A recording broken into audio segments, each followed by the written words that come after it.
Hello, I'm Isaac Hayes III, founder and CEO of Fanbase. Listen to what I'm about to tell you. The window to invest in Fanbase is closing. We've raised over $10.6 million of our $17 million goal. That means there's room for less than 6,370 people to invest in Fanbase for the average amount. The minimum to invest in Fanbase right now is $399. That makes you an owner in Fanbase today. Go to startengine.com/fanbase to invest. Why? Because current social apps have taken advantage of users for far too long, with content suppression, shadow banning, harmful racist content, and no real tools for monetization and equity. Fanbase has over 1.4 million users and counting, allowing anyone to reach all their following and monetize their content from day one. Social media is the new TV, and whoever owns the apps that distribute that content have the opportunity to own potential billion-dollar companies. While big platforms with uncertain futures are failing to serve their users, Fanbase is stepping up to fill the gap. Don't wait until it's too late. Invest now, invest for yourself and your future. Go to startengine.com/fanbase and own the next generation of social media.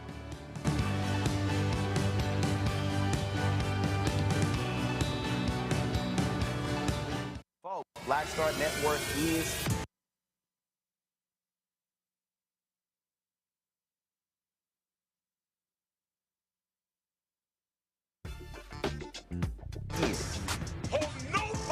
I'm real revolutionary right now. Support this man, Black Media. He makes sure that our stories are told. Thank you for being the voice of Black America, Roland. Stay black. I love y'all. All momentum we have now, we have to keep this going. The video looks phenomenal. See, this difference between Black Star Network and Black-owned media and something like CNN. You can't be Black-owned media and be scared. It's time to be smart. Bring your eyeballs home. You dig?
Folks, today's Thursday, March 20th, 2025, coming up on Roland Martin Unfiltered, streaming live on the Black Star Network. The twice-impeached, criminally convicted felon-in-chief Donald the Con Trump signed an executive order today calling for the shutdown of the U.S. Department of Education.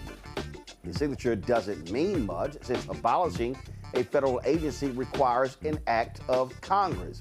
But it certainly has ramifications, and we'll talk about those. North Carolina's intermediate level appeals court will hear arguments about the still unsettled November election for a state Supreme Court seat. The Republican lost, and he simply can't accept the fact that Democrat Allison Riggs won. Pollster Terrance Woodbury will be joining us talking about his strategy's latest data on what happened during the 2024 election when it came to black voters. Louisiana activist Gary Chambers will join us to talk about the proposed constitutional amendments regarding courts, taxes, juvenile treatments in the criminal justice system, and elections for judges appearing on the March 29th ballot. MAGA wants to really control things in Louisiana. Plus, another historic March Madness win for an HBCU, this time the Southern University women's basketball team, winning their first ever tournament game. Folks, it's a lot to break down, and it's time to bring the funk on Roland Martin Unfiltered on the Black Star Network. Let's go. He's got it. Whatever the miss, he's on it. Whatever it is, he's got the scoop, the fact, the find. And when it breaks, he's right on time and it's rolling. Best believe he's knowing.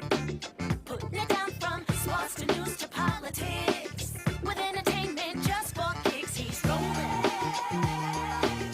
It's on go, roll, roll, y'all. It's Roland Martin, yeah. Rolling with Roland now. He's funk, he's fresh, he's real, the best, you know he's Roland Martin now.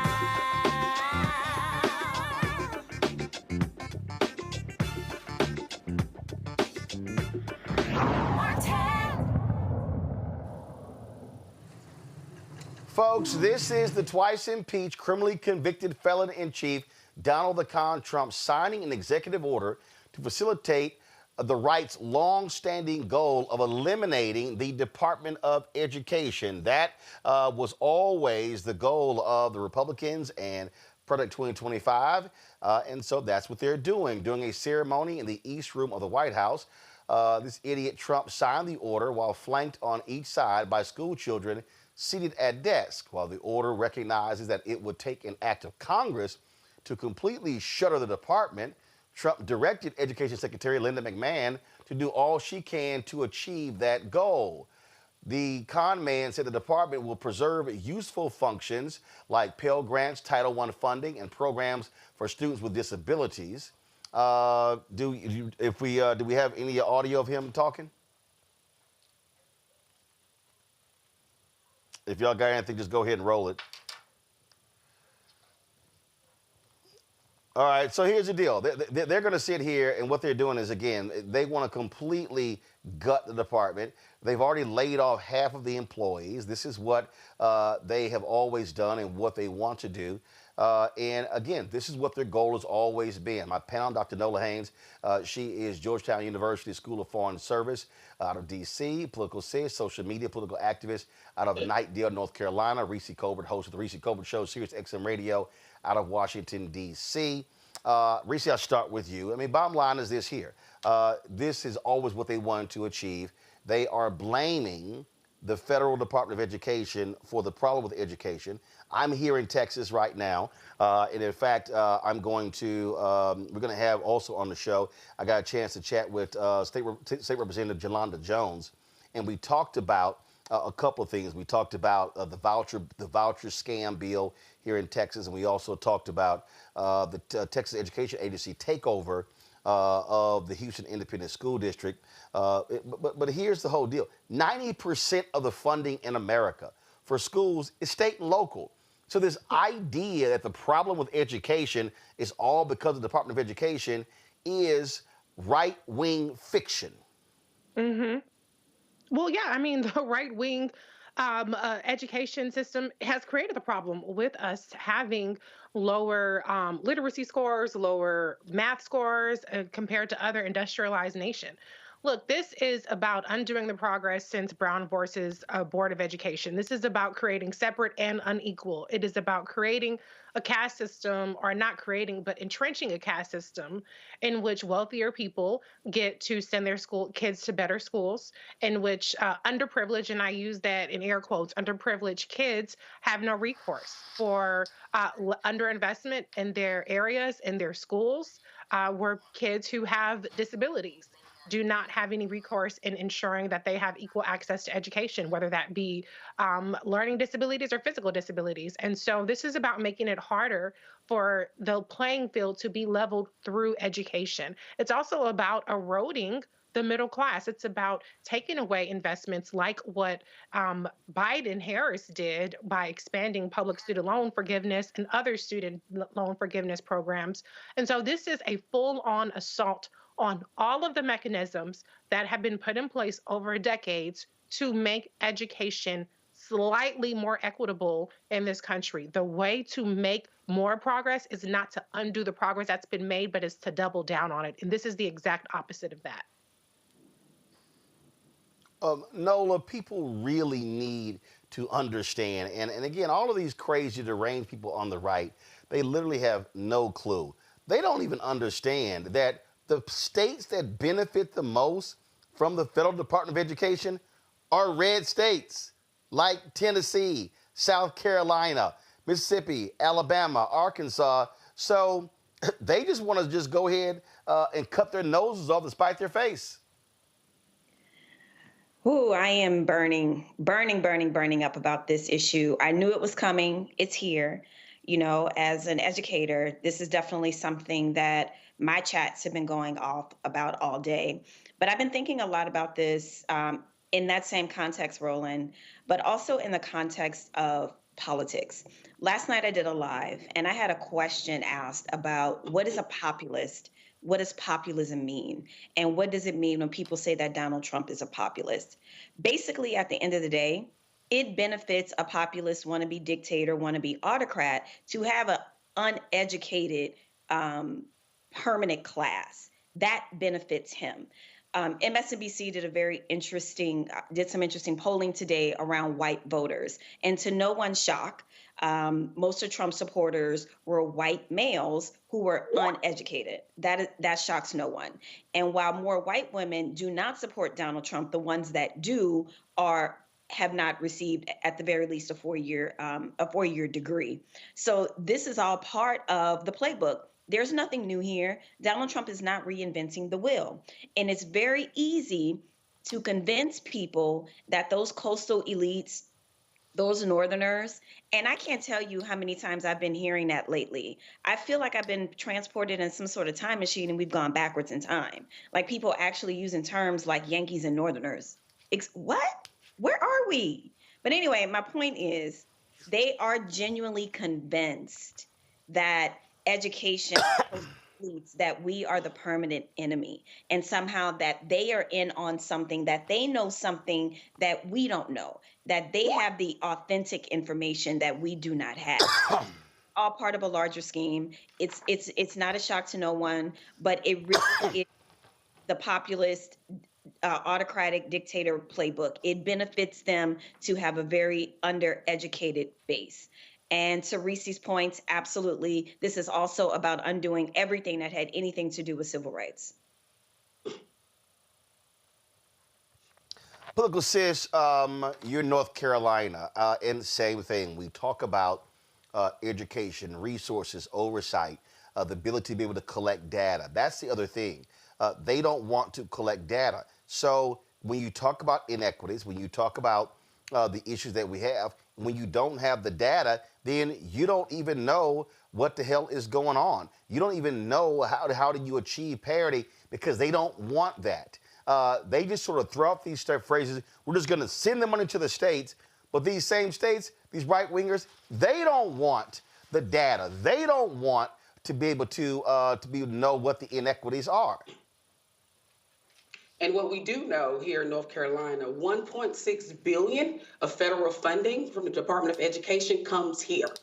And we know that affects kids for Title I, IDA, kids with disability. And we also know that the kids that are going to be affected the most by all of this is kids that live in rural areas. That is the data that we have right now. So also don't forget about federal loans, grants. So we're talking about community colleges. We're also talking about how this is going to impact teachers on a community college level, which I work at a community college. So I think I want to go back. I may be moving too far ahead, but when Chuck Schumer, what he did, this is why I say, with all due respect, let the motherfucker burn. That's how I look at it. Because we have said this is what's going to happen. It is going to impact us the most. But it seems like the only damn way that this country is going to pay attention is if this country falls a little.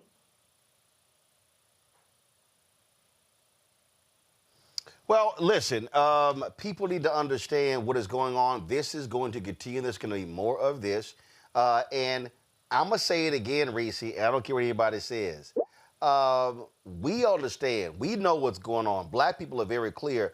White folk are going to have to get pissed off and outraged for them to understand what's really at stake. Because there was an analysis done on MSNBC. 71% of the electorate in the 2024 election, and we're going to talk about this with Terrance Woodbury, 71% of the 2024 electorate was white. Mm-hmm. Yep. Well, and they are starting to get pissed off, but the question is, will that translate into a change and a shift in voting patterns?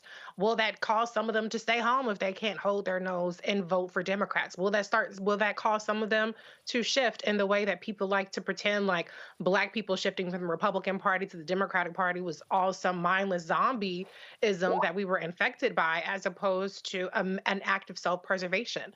What the Republicans have shown, and I've said this many times, is that they are waging war on white people. Black people are the byproduct. We are the collateral damage of it. But this is really about redistributing wealth. It is about cutting off the ability to that ability to climb the ladder, the income ladder, the educational ladder, because it's more of them than there are of us. And this is going to impact states where we're not very well represented in. Black people ain't in but 6, 7, 18 places, okay? And we have a big ass country where there are not us in those spaces that are going to be harmed. As Political said, rural areas are going to be impacted. And yes, we know we have Black people in rural areas, but a lot of this country is rural and very, very white. The Appalachia is very, very white. And so when they realize that they have to stop selling our civil rights, meaning Black people and people of color civil rights and LGBTQ people civil rights, down the river so that they can feel like they have some more power and authority,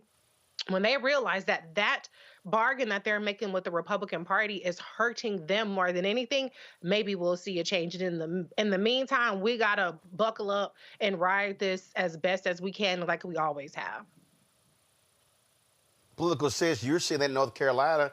All these white folks who voted for Trump, what did he do when it came to additional hurricane relief? We're good. Same as in Georgia.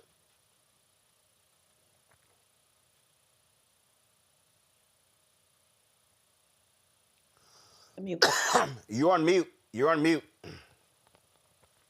I'm so sorry. And he's ready to slash there you go. Funding now when it comes to hurricane funding. He's ready to slash that right now. I know our governor, Josh Stein, just signed a bill that is directing money towards hurricane victims because we're still suffering from that. But yeah, it's going to be a great impact. They do not see it yet. Some are seeing it, but like Reese said, it's a matter of how many people, how long is it going to take? And with all due respect, when I say let this shit just fall, because they don't get it. They still think here in North Carolina, which is a purple state, they still think that it's going to affect us the most. Like Reese said, in rural areas, the majority of people that live in rural areas are white, poor white folks, who a lot of them don't have transportation, by the way. So good luck with private schools on getting your children there. Well, folks need to understand you are seeing the destruction of civilized society. This is all about oligarchs. It's all about the rich. It's all about billionaires. It's all about white suburban communities, and folks had better understand that as best as they can. Got to go to break. We come back. We'll talk more about how MAGA is destroying America. That's next right here on Roland Martin Unfiltered on the Black Star Network.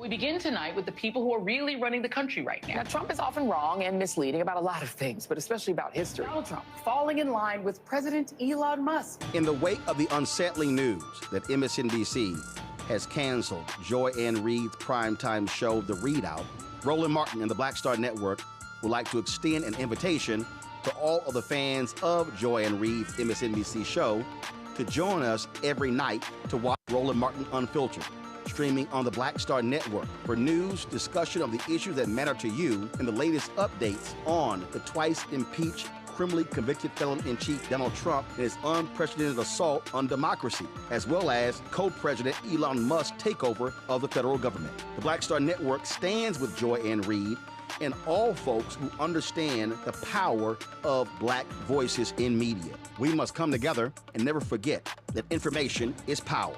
Be sure to watch Roland Martin Unfiltered weeknights, 6 p.m. Eastern at youtube.com/Roland S. Martin or download the Black Star Network app. This week on The Other Side of Change. We're digging into the immigration crisis that's happening here right now. It can impact each and every one of us. We're going to break down the topic of this constitutional crisis that is being led by the Trump administration and what you, as ordinary citizens, can do to speak up and speak out to fight back. This is The Other Side of Change, only on the Black Star Network.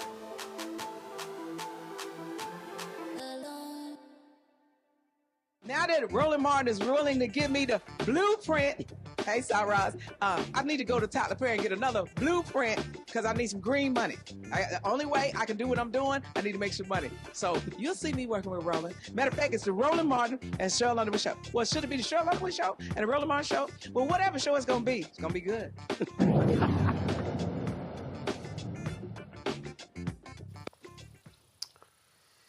So, folks, I'm here in Texas. Yesterday, I was in Austin, the state capitol, where there was a conversation on the floor regarding the issue of DEI. Now, let's be clear. When MAGA talks about DEI, we know it's a dog whistle. They mean black.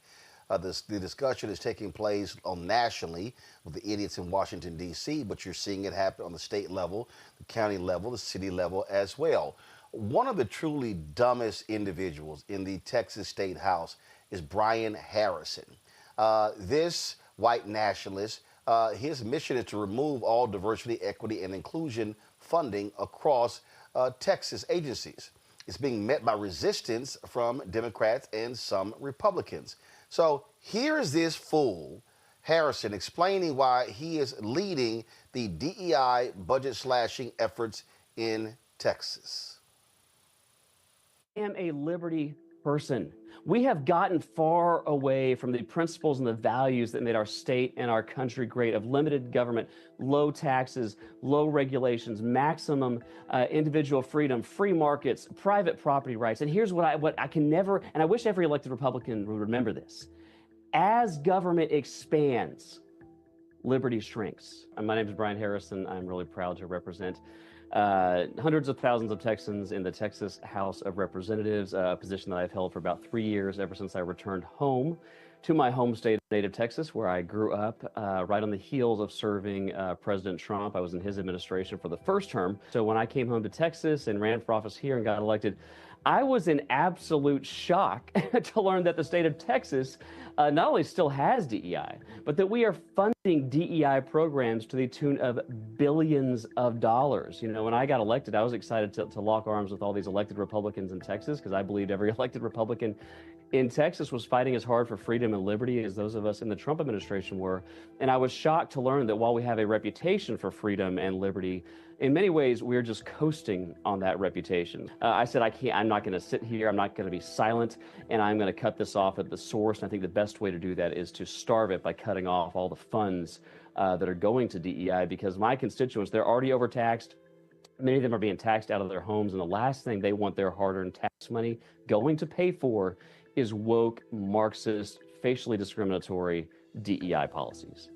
I think it violates the plain language of Title VI and Title VII of the 1964 Civil Rights Act. And depending on how these various DEI policies are being implemented, it is absolutely clear that it is illegal to discriminate against people on the basis of their race or on the basis of their gender. And some of these programs that I have uncovered, including... I'm sorry, I couldn't listen to more of that bullshit. Now, this is the individual. Remember when we played the video of the sister who was the chair of the Texas Water Development Board? Remember we played that video? Well, remember when she broke down in tears because she was being defended by a black state rep? Brian Harrison was the asshole who was questioning her. So just understand what we're dealing with here. And you know, this is a moment, Nola, where I really need African Americans not to play this BS game that these people love. Because let's be real clear. With the impeccable credentials of Supreme Court Justice Ketanji Brown Jackson, they call her a DEI hire. You can be a black woman or a black man who's the CEO of a Fortune 500 company. They're going to call you a DEI hire. And so here's what we do. And I get it. The natural reflex for many of us is to defend ourselves by citing our credentials. I have this degree. I have this degree. And then what we do is we fall into the same trap of I went to Harvard. I went to Yale. These white races, it doesn't matter. You could literally sit there and say, I have 3 PhDs as a rocket scientist, and they're going to say, you're still a DEI hire. So we need to be fortifying black folk to, first of all, say with all of your chest, kiss my ass.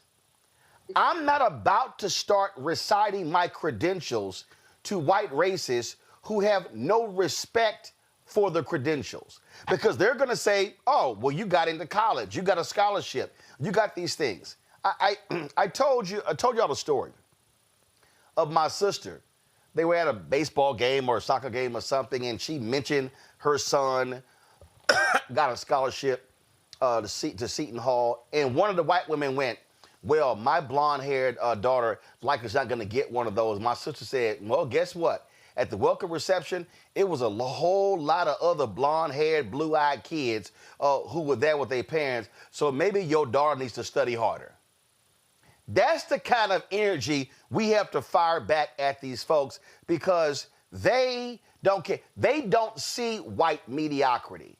In their minds, I need everybody who's watching and listening to understand, in their minds, any job that a black person has, they believe that's their job. They believe that they were taken. Remember the white girl, Abigail Fisher, who sued the University of Texas? And then when they went to the Supreme Court, they discovered that, oh, black and Latinos didn't take your spot. It was other white kids who had less credentials than she did. And that's just how they think. So you're never going to get one of these white racists to go, oh, you know what? You're right. You are talented. You do have the credentials. So we just need to fortify our people to not always go into that mode of, well, if I can show them and prove to them how smart I am with all my credentials. These white racists don't care. No, they don't. The credentialing game does not work. It absolutely does not work, because to your point, it's not about that. We can go, I was listening, I could only listen to him for so long before I muted him. But what was so interesting about what he was trying to sell the people in Texas is this idea of liberty and freedom. That is, when I talk about the playbook, there's nothing new in the playbook. There is a situation in history when Benjamin Franklin went to France trying to get them to fund our war against Britain, right? So we could so-called have our freedom.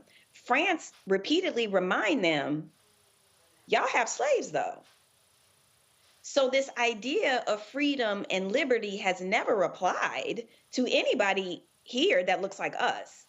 We have never been included in that, right? So freedom and liberty to them means to operate with without impunity.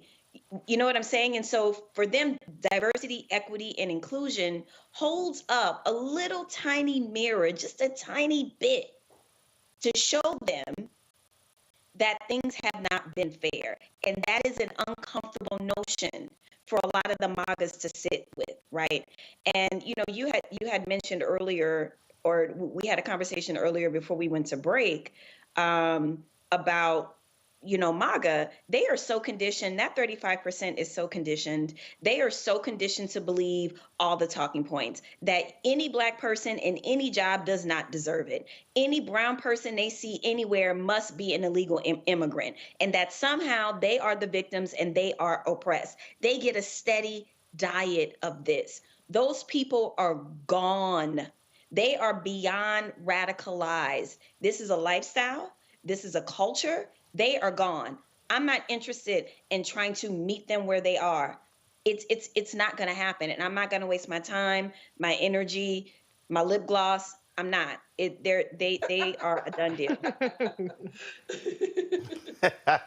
Political says, I referenced this NBC poll a little bit earlier, and they talked about where white voters stand, and the group that loves Donald Trump the most are white men with no college degrees. The second group that loves him are white women with no college degrees. Now, white men with college degree, it's like +1 or +2%, but the group that hates him the most is really white women with a college degree. When you talk about DEI, guess what? White men with no college degree, number one, who wants to get rid of it. White women with no college degree, number two. In a large number, white men with college degrees wants to get rid of it. What's the only group of white America that actually supports DEI? White women with college degrees. Because white women with college degrees have been the greatest beneficiary of affirmative action programs. But here's the thing that I find to be interesting, political sis, and maybe you, so we got an all-female panel here. Can y'all help me out? I don't see a lot of these white women defending diversity, equity, and inclusion. Do y'all? Well, let's keep in mind, it is a lot of... Oh, go ahead. I'm so sorry. Go ahead, Reese. Oh, no. It's you. You're up next. Okay. Political sis, go ahead. You have white women who... I think their focus is they just want to focus on their husbands, right?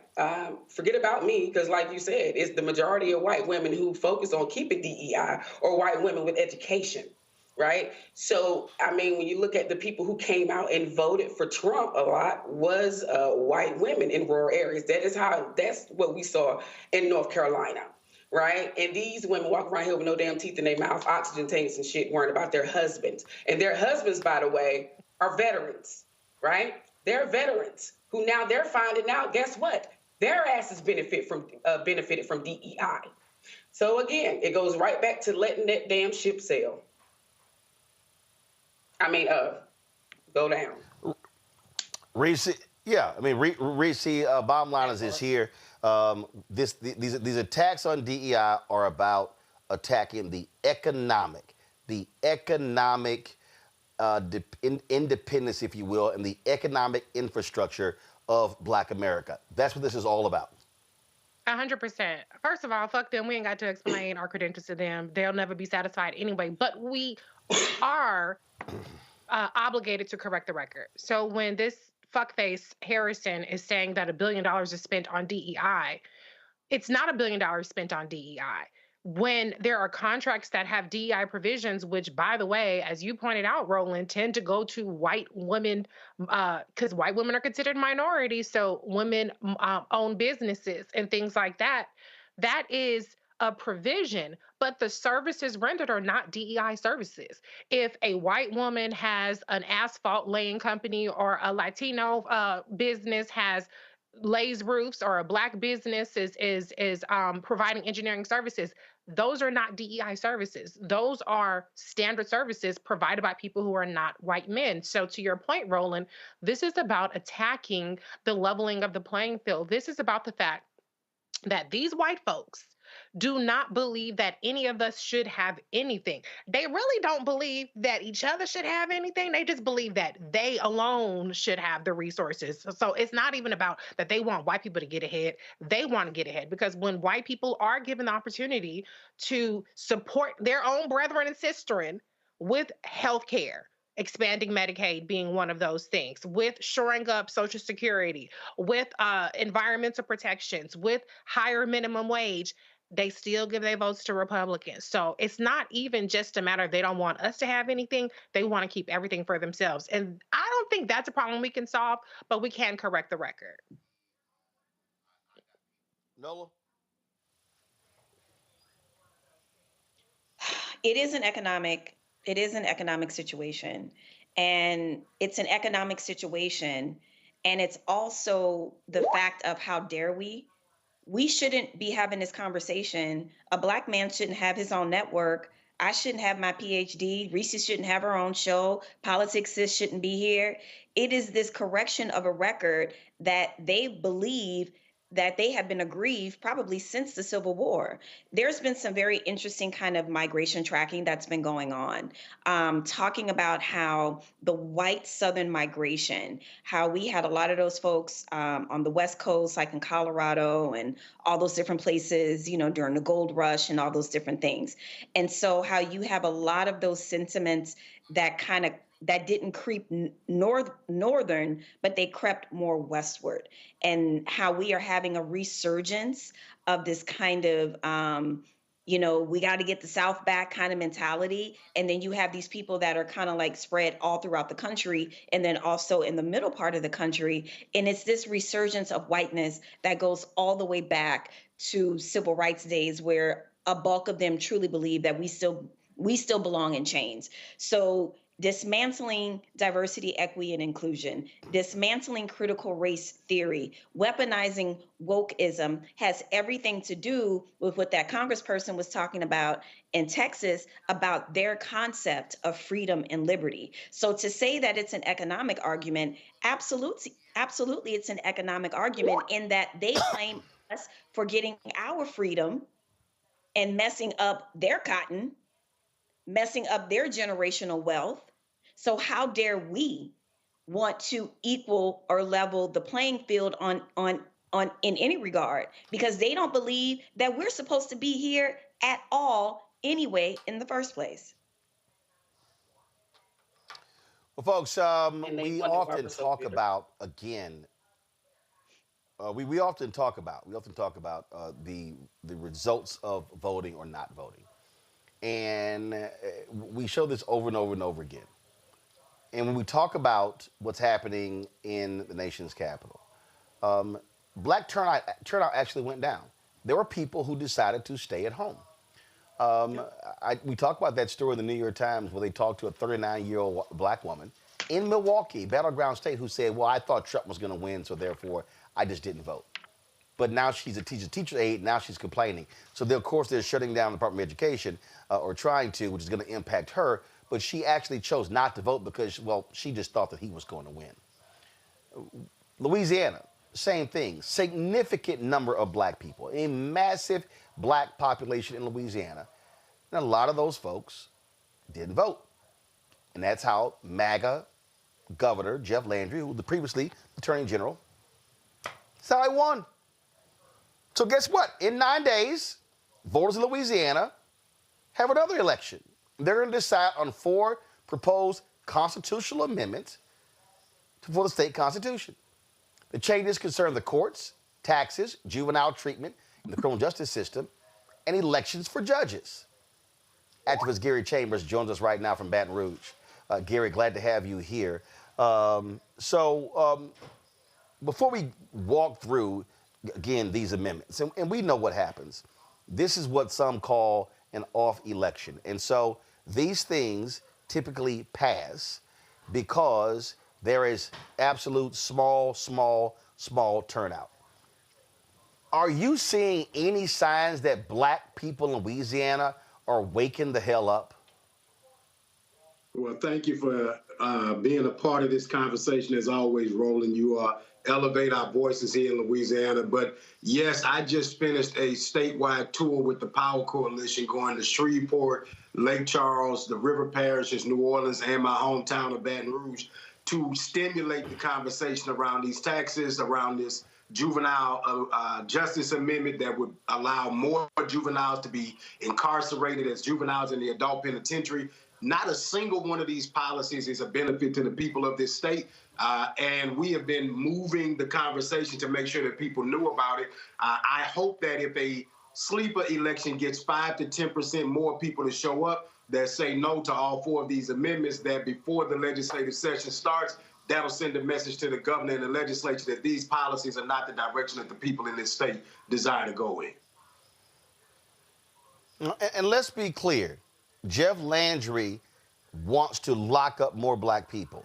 And when he was Attorney General, didn't he want to release or make public the juvenile records of folks in it was only 2 counties, the largest 2 black counties in the 2 parishes, largest 2 black parishes in the state?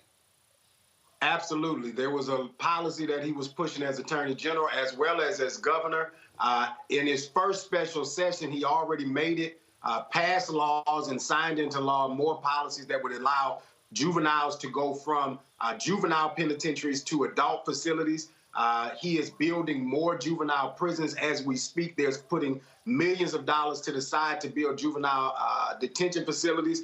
This governor has been a disaster for young people in the state of Louisiana since the day that he took the oath of office. And I think that a lot of folks thought that things would be different or slept on the election, and now they're going to end up paying the consequence. But you have the ability to slow them down at the ballot right now. Early voting is actually going on now through Saturday. And if people are showing up at the polls, they understand that, number 2 is about taxes, Roland. They want to take $1.7 billion out of our revenue stabilization fund and move that money somewhere else. They want to tax whether or not you get taxes on takeout orders. There's a whole host of things that poor folks will end up paying more money in taxes because they want to give a flat tax, and they're going to give this impression that teachers are going to get a pay raise. They're giving it an impression that you're going to get more money in your paycheck. But at the end of the day, if the tax rate is taxing more things than sales taxes, poor people are paying more taxes out of this tax plan.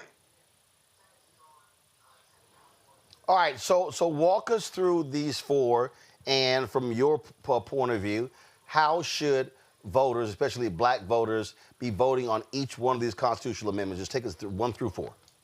So number 1, Roland, is about out-of-state lawyers being able to be penalized by the judiciary system here in Louisiana, allowing the state Supreme Court here in Louisiana to penalize out-of-state lawyers. That would be a problem for people like Ben Crump and Lee Merritt if people decided they wanted to make bar complaints against them as they come in and fight on cases like the Ronald Green case and other cases for civil rights that folks have been involved with trying to bring justice in this state.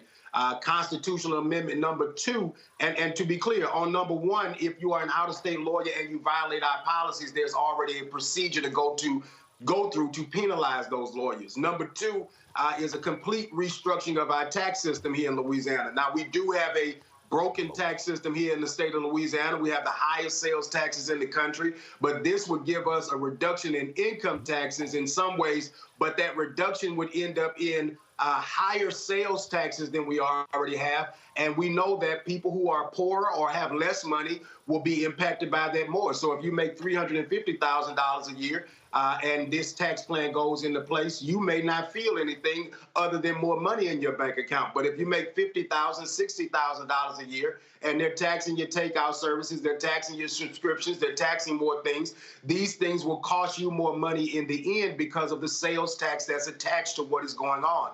The other aspect of this is there's a myth in this plan where they're saying that teachers are going to get a pay raise. Well, the reality is it's a stipend that they're making permanent. It's not a raise or any extra money that teachers are going to get, but they're using that as a way to try to manipulate teachers into supporting this, when at the end of the day, they're moving protected funds into a different category in K through 12 education.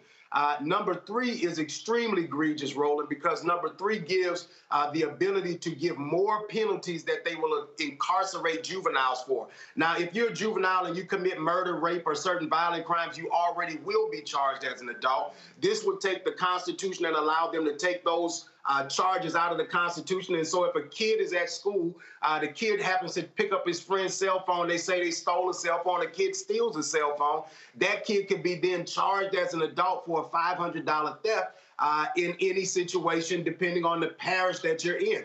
And so looking at communities like where I'm from in Baton Rouge, you may have, in New Orleans, you may have somebody who's more progressive. But if you are in Ouachita Parish, if you are in Rapides Parish, if you are in Plaquemines Parish, Louisiana, those outcomes may be different for you when you encounter the judicial system, and those kids can end up in the Angola Penitentiary.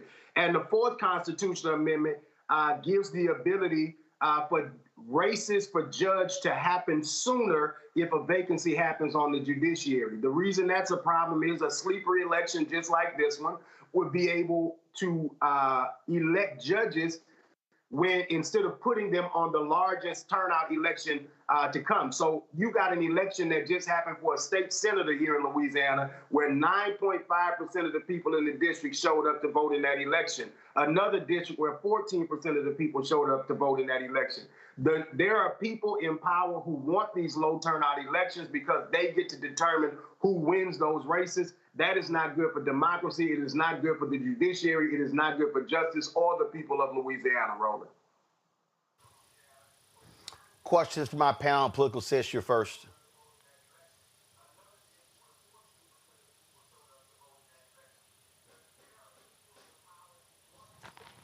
Political Sis, can you hear me? Okay, you're on mute. You got to remember to take your mic off mute. So you're on mute. There you go. Go ahead. Can you hear me, Gary?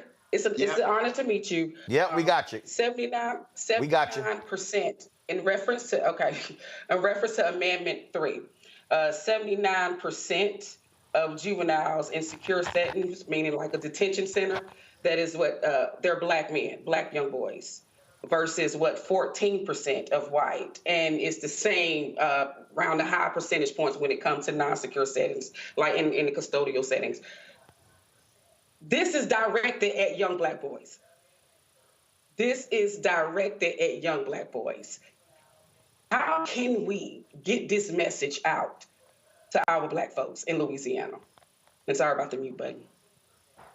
Well, this is a part of the conversation for us. That's why we did these town halls all over the state. That's why we're glad Roland is here. I saw Sheriff Susan Hudson in New Orleans at the Super Sunday this last Sunday, talking to thousands of people in New Orleans about the need to get out and vote in this election.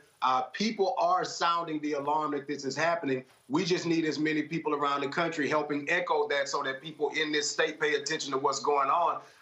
We believe that this is a critical juncture for us as a community, as a state, because this is the opportunity to reject the policies that this legislature continues to try to jam down our throats.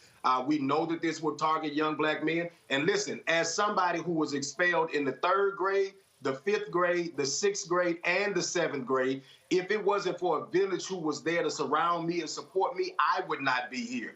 If these policies were in place in Louisiana when I was 12 years old, then I would have ended up deep in the justice system, and who knows where my life would have ended up. And so this is personal for me because I wasn't a good, rosy kid. I was one of the kids who got in trouble and got put out of school, who today is somebody better in my community because there was a village to love me. Thank you. Nola. Thank you, Gary. Thank you so much for doing this work. It's so important. And, you know, being born and raised in New Orleans, and especially under the Morial regime, I'm a political scientist today because I came up in that environment where people were active and engaged in politics. So my question to you, and I've been wanting to have this conversation with you for a very long time, is about demographic shift and change. As we've been having this conversation about why people have become disinterested in voting in Louisiana, which, again, growing up, my experience was so different. And every time I go home and I talk to friends and I see the neighborhood shift, you know, you see the changes. The 6th ward, the 7th ward don't look the way that it used to, you know. And you will hear people talk about Hurricane Katrina being this turning point, in that I know in my own family, a lot of people left, right? Because the city just completely just fell apart. We couldn't trust our politicians. Crime, escalated, all these different things. Is some of this what we are seeing, this kind of apathy regarding voting? Does it have something to do with demographic shift? Because I've really been trying to figure out, like, what was that major shift from the 80s to now? And I know that that's a big time span, but constantly, every time I go home, people will always talk about Katrina being a defining moment where a lot of Louisiana shifted and changed. And I'm just curious, would you agree or disagree with that? I think that is an interesting perspective. I definitely think that demographic shifts impact the culture of the vote at the time. It definitely impacts who's stimulating the conversation and how that moves. I think we have enough Black folks in this state that we could be turning out. What I think impacts us the most is a level of disenchantment that turns to resentment, and that resentment turns to apathy. If my elected leaders continue to ignore the issues that are most important to me, the same way Chuck Schumer is ignoring the majority of his base right now, saying that they want to see a fighter, then the only way a voter can make a politician pay is not to support them, to support another candidate, or not to show up. If they feel like you aren't showing up for them in a meaningful way, then why should they show up to vote? And there's a lot of people who feel like government is not impacting my life in the ways that I would like to see it. So therefore, I am not going to participate in the process that is not benefiting me. Now, is that a perspective that is beneficial to us as a collective? No, because there's a whole host of things that government is doing that we need to be we need to be consistently fighting to make sure this stays in place, such as our civil rights that are now being eroded away. However, for young people who have no connectivity to a lot of these things, and for people who are disconnected from the process, civil rights are not the number one issue for them. Economic rights are. And we are not, as a collective, putting a grip on an economic policy for our community in a way that I think makes them bite the bullet and show up. Reese. Thank you. Gary, I appreciate the work that you do, and you're the name I always invoke when I talk about how we have the capacity to make the difference in these elections. Can you talk a little bit about the amendment around the judiciary and how this is part of a pattern we're seeing around Republicans to take away the self-governance, the ability to have a judiciary actions be influenced by electeds that people are electing locally, as opposed to statewide or appointed judiciary oversight, that this amendment would help, shift the balance of power away to. I'll give you an example. Here in Baton Rouge, Black Democrats in the last two election cycles became the majority of the judges in the 19th JDC, which is the local court system here in Baton Rouge. Well, if you have a judge that is removed or vacant for any reason, then you move the date of the election up. That helps the person with the most money win those races. What has helped Black judges in a lot of cases here in Baton Rouge is if all of the judges are on the ballot at the same time, they are all raising money at the same time. And even if you don't have the most money, you can be competitive because there's a bunch of other Black judges on the ballot. When you're the only Black judge and you're struggling to raise $50,000 to be competitive in a race where somebody else may have $150,000 at the drop of their hat, that means that person is more competitive. It means that they get the majority on the local bench. And when they have the majority on the local bench, they determine the makeup of the court, what the court looks like, and how the court activates within your local community. That's the same makeup problem that other parishes that are majority Black would face in this situation. And these are methodical ways that conservatives use policy in order to tweak the balances of power in their favor by making sure that there are as few as people possible showing up in these local elections. All right, then. So, Gary, early voting is happening right now. When does it end? This Saturday is the last day to early vote, and then Election Day is March 29th. Well, black folks, this is where we must show up and show out. And this is real simple. You cannot complain about what Jeff Landry is doing and his MAGA attorney general and Republicans now have a supermajority if you don't vote. That's how there's a guaranteed way for them to have power, and that is if you actually do not show up and vote. So I really hope folk now recognize what sitting at home does. It does nothing but make our lives worse and miserable. And again, I really hope that the black folks in Louisiana show up. So, man, continue the great work. You know, we'll certainly keep supporting it. The tour was awesome, and I just really hope that folk in Louisiana realize that what Stacey Abrams and Warnock and others did in Georgia can happen in Louisiana. But you can't talk about maximizing black power if you're not organized and mobilized. That's right. Thank you so much, Roland. And vote no on all four. Appreciate it. Thanks a bunch. Folks, got to go to a break. We come back. We're going to talk with Terrance Woodbury about data regarding the 2024 election. We're going to discuss that. You're going to hear from State Representative Yolanda Jones here in Texas about, again, we're going to talk about what happens when you do not vote. Well, this relates to the Houston Independent School District being taken over by the Texas Education Agency and how that has led to an awful situation in Texas. So lots for us to unpack here. Folks, don't forget, support the work that we do. Join our Bring the Funk fan club. Your dollars are critically important for us to do the work that we do. To join our Bring the Funk fan club, and remember, our goal is very simple: to get 20,000 of our fans contributing on average $50 each a year. That's $4.19 a month, 13 cents a day. That $1 million is critical to fund the things that we do, the live broadcast we do on the road, our staff, all of our functions, plus not just my show, but the 4 other shows that we have on the Black Star Network. And our goal is to add 2 to 3 more shows, to add staff writers. We want to turn blackstarnetwork.com into a news portal. But all of that takes dollars. You don't have these ad agencies, Publicis, IPG, Group M, Horizon. They aren't sending dollars our way. And so we have to make this happen. We've had tremendous growth, starting with 157,000 YouTube subscribers on September 4, 2018. Today, 1.76 million, on our way to 2 million. And so we're making it happen, but your support is critical. So if you want to use Cash App, use the Stripe QR code. This is the QR code on the screen right now. If you're listening, go to blackstarnetwork.com. You want to use Stripe, you can use Stripe for Cash App, also for credit cards. Check and money orders, P.O. Box 57196, Washington, D.C., 20037-0196. PayPal, R. Martin Unfiltered. Venmo is RM Unfiltered. Zelle, Roland at RolandSMartin.com, Roland at RolandMartinUnfiltered.com. And a bunch of y'all have been telling me you've been getting your shirts and your sweatshirts.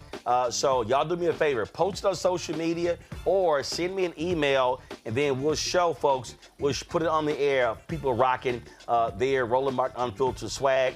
If y'all want to get your swag, go to rolandmartin.creator-spring.com. Get your FAFO 2025 shirt. Get your Don't Blame Me, I Voted for the Black Woman shirt. All of that, rolandmartin.creator-spring.com, or just go to blackstarnetwork.com. Back in a moment. Next on the Black Table with me, Greg Carr.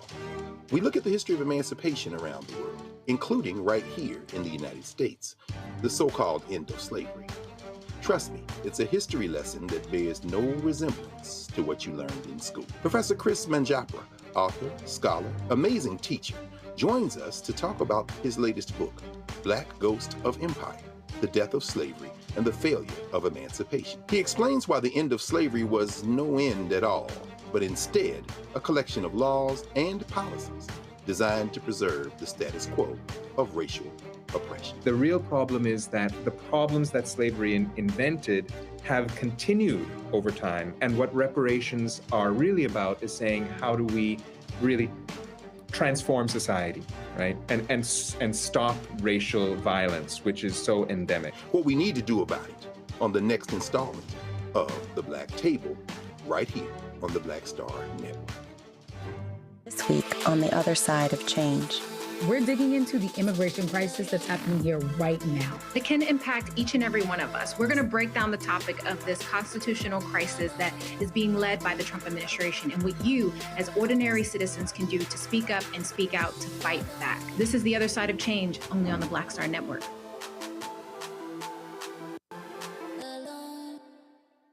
Hello, I'm Jamia Pugh. I am from Coatesville, Pennsylvania, just an hour right outside of Philadelphia. My name is Jasmine Pugh. I'm also from Coatesville, Pennsylvania. You are watching Roland Martin Unfiltered. Stay right here.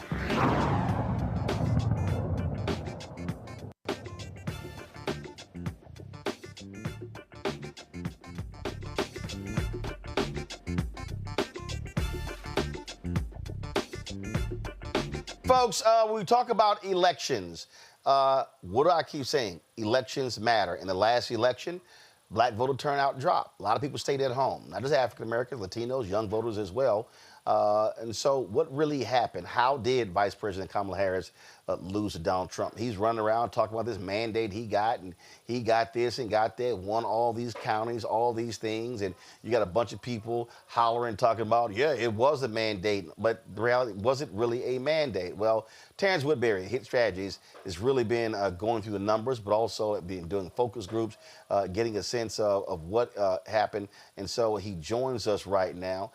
Terrance, glad to have you here. Let's walk through the data. So give us the top line of what you have discovered, what happened in November, especially with African Americans.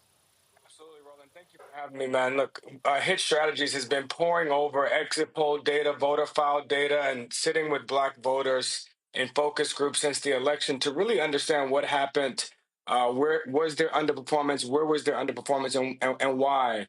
Why did it happen? There's a couple of trends that we're starting to see here, man. Number one is that Democrats, frankly, underperformed with all of their base voters. Every group that you would consider a Democratic base voter, we got less votes with. That includes Black people, Latinos, young voters, voters of color, men of color, urban voters, working class voters, all the groups that you would consider. The one I want to focus on, because we've talked a lot about the gender and the generation gap between black voters, that black men and younger black voters are showing up a little bit different than some of their counterparts. Well, black men, compared to any other group of men of color, held the line. Only 2% drop off from Joe Biden's 79% support amongst black men to Kamala Harris's 77%. Again, that's the smallest drop-off of any group of black voters. What concerns me there, Roland, is the trend over time. It is not that we lost 2% of black men in this last election. It's that we lose 2 to 5% in every election. And that's how we go from the 92% of black men's support for Barack Obama and 82% of black men's support for Hillary Clinton to 77% for Kamala Harris. I want to be clear that Democrats don't just have a black men problem. Democrats have a men problem, especially young men, especially men of color, and that's exactly what we've been digging into. So what's the reason behind that problem? What are they saying? And how do you fix it? Yeah, so there's a couple of things that we're seeing here, and these are trends we've been lifting for quite a while. The first is that on some of these social issues, Roland, we are discovering that Democrats really don't know how to talk to black folks about issues of gender, sexuality, race, the role of gender in society. In fact, I just want to show you read you some of the poll numbers here. Amongst black men, amongst all black voters, 66% of black voters agree that men should be head of household. My mama agrees with that. My daddy agrees with that. 59% of black women agree with that. 75% of black men agree with that. But why does that matter? Because when in our research as a Kamala Harris pollster, as one of the pollsters for this campaign, when we discover that there are some groups of voters that have concerns about voting for a woman, well, we shouldn't wag our finger at them and shame them and tell them there's something wrong with them, because that's not what That's not what we're seeing in this data. In fact, when they say that men should be head of household, we know that a lot of black folks get that from church. They got that from the pulpit. They got that from their pastor. They got that from their Bible. And so we're asking them, we're telling them that their Bible has been wrong. And so instead, what we need to do is offer an alternative vision of society where gender roles are evolving and where there is absolutely a role for men in it. And that not all masculinity is toxic. But what is that non-toxic masculinity that we're embracing on the left? What does that look like? How do we demonstrate examples of it? And how do we make black men feel like they're a part of it? So Gavin Newsom has this podcast where he recently broke from Democrats when it came to the issue of transgender.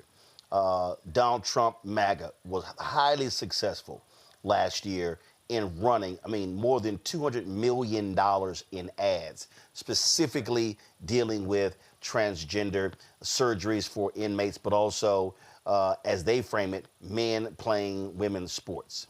And I can tell you individually, I heard from black men who were very supportive of Vice President Kamala Harris, very supportive of Democrats, who were like, yo, they're right. And what a lot of people don't understand, and let's be clear, the Harris campaign blew this off like it was no big deal. In January, February, and March, MAGA, the MAGA PACs were running these ads on black radio stations in Detroit, in Atlanta, and other places. They were essentially testing the ground. They came back awesome. What then happens? That clip of Charlemagne and DJ Envy saying, I don't want transgender prisoners getting surgeries, was the second most effective ad out of all the ads that Trump and MAGA ran. So what does your data say on that issue? Because a lot of Democrats, let's just be clear, coming out of Black Lives Matter, I heard people say, yo, how has this become such a dominant issue? Is that also one of the cultural issues you're seeing show up in your research? Yeah, that's exactly right, Roland. I'm glad you brought this up because there was some misperceptions about that trans ad. I'm glad you described it the way you did because a lot of people remember that very famous tagline, she's for them and they, and I'm for you. But what they often forget there is that it wasn't just about trans folks. It was about using tax dollars to pay for trans surgeries. And what we're seeing in our data is that the zero-sum politics that really does represent Donald Trump, that for you to get, that for other people to get more, you have to get less. Well, we're seeing that in our data. In fact, 59% of black voters believe that the gains of the LGBTQ community come at the expense of the black community. 59%. 64% of black voters believe that the gains of the Latino community come at the expense of the black community. But I want to correct some misperception here. When I see those numbers, 59% of black folks saying that they agree with that LGBTQ gains come at their expense. That's not an anti-LGBTQ number. That's not an anti-trans, anti-gay number. What I see there is a pro-black response that when I look at the black community, I see that we're not getting what we need. And folks that are feeling that pain in their communities need a reason for it. This is just, basic human psychology. When I said this on a podcast recently, that when your life sucks, you want to understand why it sucks. And if the person asking for your vote can't tell you why it sucks, then how can they unsuck it? And so Donald Trump came along and told groups of people that the reason that they're feeling this pain in their communities is because another group is getting more, is because immigrants are taking black jobs, is because trans people are taking your tax dollars. Well, what Democrats have to do is, one, we need to learn how to talk about some of these hot button issues in ways that resonate with black folks, but we also need to give people a reason for their pain. Why don't you have what you need? Why does your kid's school not have what it needs? Why does your community not have the resources that it needs? And if it's not going to be because of trans people, and it's not going to be because of immigrants, and it's not going to be because of DEI, then what reason are Democrats going to give? And I think our data gives us some daylight on where we need to go here, because the next question that I want to the next data point I want to point out here is that, and this is amongst all voters, not just black voters, 73% of black people, 73% of registered voters believe that greedy corporations and billionaires have rigged the system to keep themselves rich. 73%. And so while the MAGA and Trump are telling communities of color and immigrant communities and LGBTQ communities that all of their problems are because of other people, at the same time that he's giving the keys of the kingdom to Elon Musk, the richest man in the world, at the same time that Donald Trump's cabinet is the wealthiest cabinet in the history of America, worth over $700 billion inside of Donald Trump's cabinet, if you include Elon's $400 billion, which has dropped rapidly due to some of the protests of the communities we're talking about.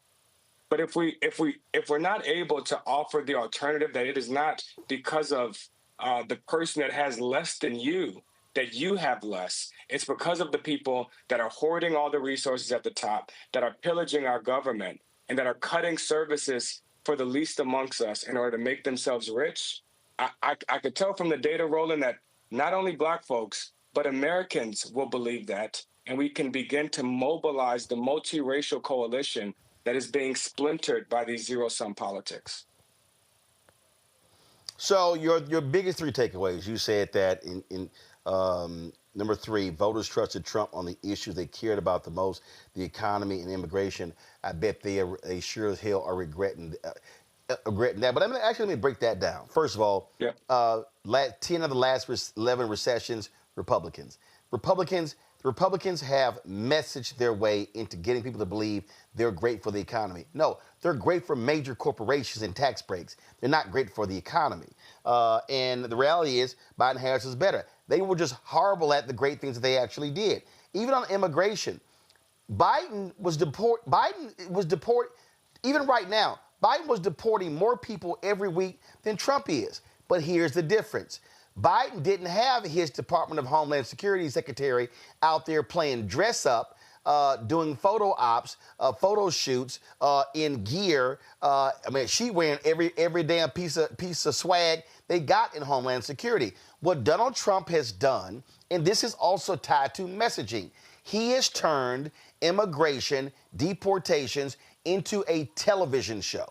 The Democrats, Biden-Harris, they did it quietly. And so this is one of those things, it shows you that, wait a minute, Biden-Harris, you were deporting more people than Trump actually is. Hell, Trump fired, I forgot which department, because they weren't deporting fast enough. They were still behind. But the difference is they are showing it, they are messaging what they're doing, whereas Biden-Harris did not.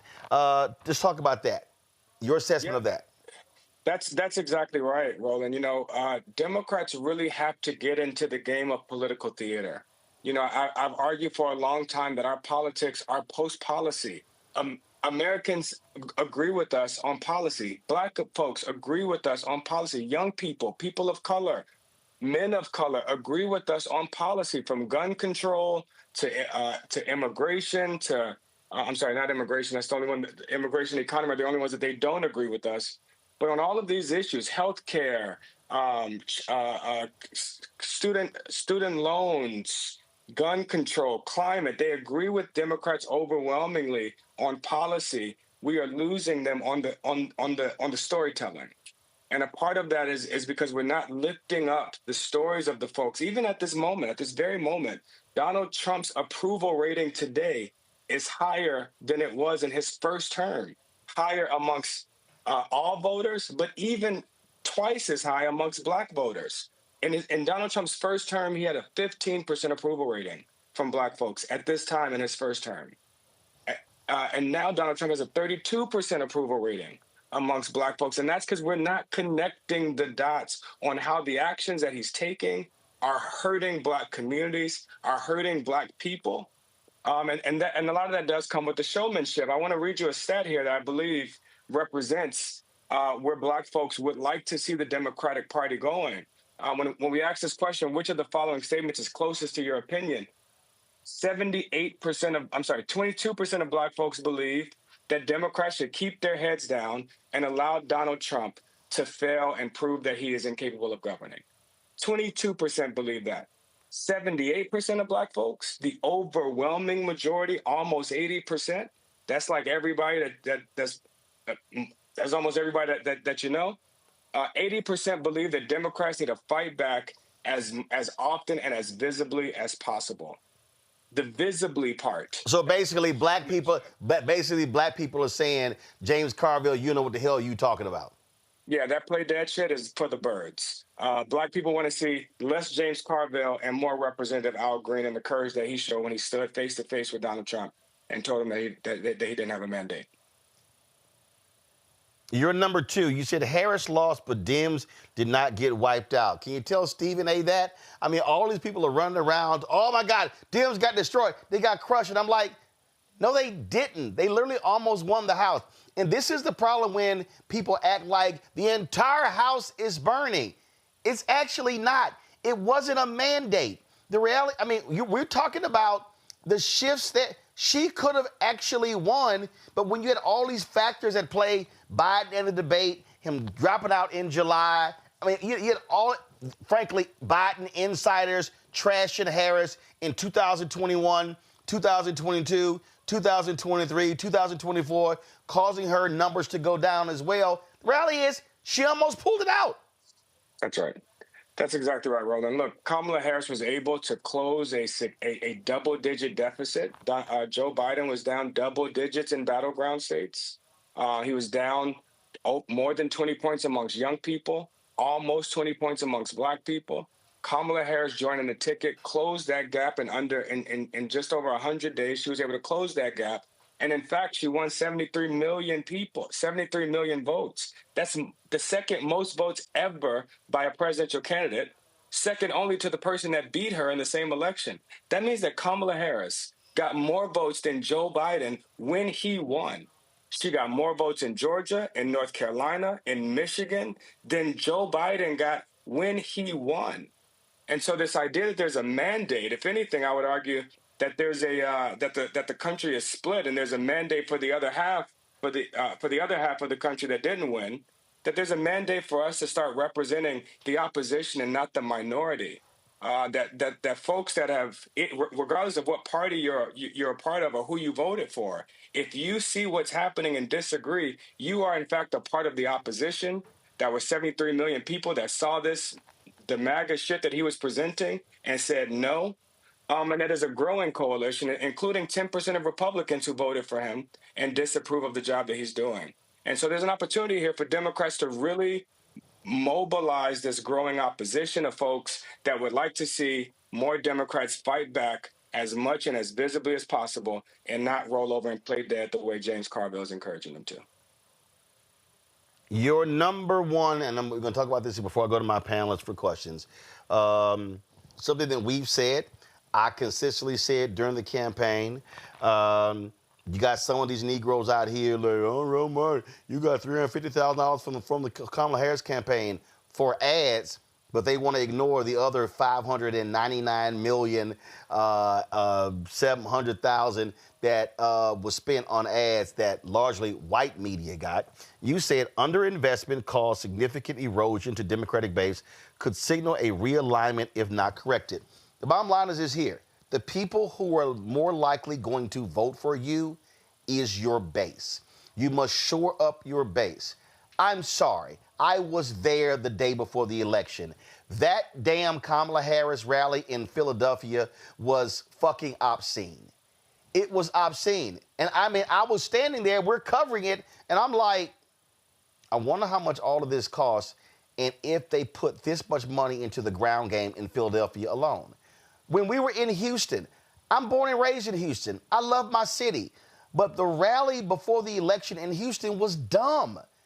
It was dumb. And I'm sitting there going, I wonder how much has been put. The fact of the matter is that the Democrats, and this is white Democratic strategists, white Democratic media strategists, white people who run campaigns. And I'm going to say this. You don't have to say it. You don't have to nod your head. You don't do any of this, but I'm going to go ahead and say it. The reality is this here. Jen O'Malley Dillon, Initially, Anita Dunn, who got booted by Kamala, but she was with Joe's campaign. Later, Stephanie Cutter, David Plouffe. They were not listening to the black people on the campaign. They were not listening to the black staffers, the black pollsters, the black strategists who were trying to tell them. I talked to folks in Georgia who said they had a news conference in front of a John Lewis mural in Atlanta, and headquarters struck everything in the copy that mentioned John Lewis activism and protest. Well, why the hell are you even doing that? And so they spent money. They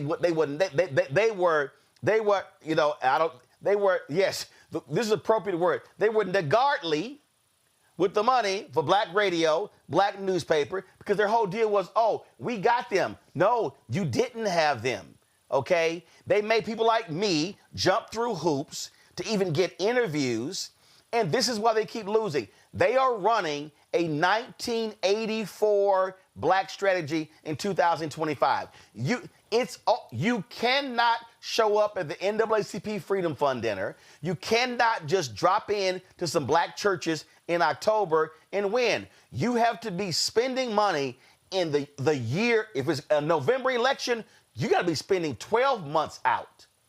And you got to be educating, enlightening, informing. That's what you got to do. And that's literally what you're saying in number one. I mean, look, Roland, I'll go as far as to say we got to start spending right now. This is a part of the narrative that we are combating, and this is why what you're doing is so important, is that the right doesn't stop campaigning.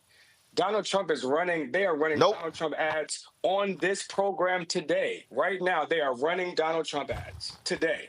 I just saw, what was it, Texas Steel or something. And so, look, they are never going, they will continue communicating with our audience. The only reason Republicans have seen the increase that they have seen amongst black youth and amongst black men, the only reason, it's not because they changed their policies. It's not because they changed their message. They're not saying something different to black folks than they've been saying. The only reason they have doubled their support amongst young black voters and amongst black men is because they are spending money trying, and they didn't used to. And that is not unique to Donald Trump. That is up and down the ballot. We see candidates like Tom Tillis and Perdue and the Republican in Pennsylvania. I just forgot his name. But they've all increased their support amongst young black voters and amongst black men. And so, look, when you have a group of voters who have been, it's like a voter told me in a focus group, my hood ain't getting no better. Young black man told me in Pennsylvania, my hood ain't getting no better under Obama. It ain't getting no worse under Trump. So what have Kamala and Biden got to do with me? For voters like that, what we call it, hit rightfully cynical voters, those closest to the pain, that don't often feel our interventions, those voters actually don't like either party. They don't like Trump or Biden. They don't like Democrats or Republicans. And so what they are going with is the candidate that is offering to blow all of this shit up. This is why, Roland, we have seen this voter that confuses the hell out of Washington, and that's the Bernie Trump voters that voted for Bernie Sanders and are now voting for Donald Trump. Well, that's because they're voting for disruption. They want to break a system that has failed them, and Democrats spend too much time defending it. Questions from panel. Reese, you're first. Terrance, it's always good to be with you. So much of what you said, I have been warning people about. But help me reconcile this, because, your data talks about the issues that are most important to Black people. And the discussion you and Roland had was around cultural issues, things that Democrats themselves did not focus on. I didn't see Kamala Harris run pro-trans ads, pro-LGBTQ ads. I saw her running ads around her economic policy, around her being tough on immigration and things like that. And so how much of it over the arc of your research during the campaign and after are perceptions driven by the Republicans really owning the narrative on what Democrats are talking about, as opposed to Democrats owning the narrative on what their policies are and what their emphasis is on? That's exactly right. Look, but before you answer that, Terrance, before you answer that, I'm going to throw in one more thing. She wasn't running those ads, but what the campaign failed to do, they actually failed to respond. The campaign literally said, Quentin Folks, the number two, that they believe that the transgender commercials were having no impact. And we were like, what in the hell are y'all talking about? I'm like, guys, they were running 8 to 12 in every football game.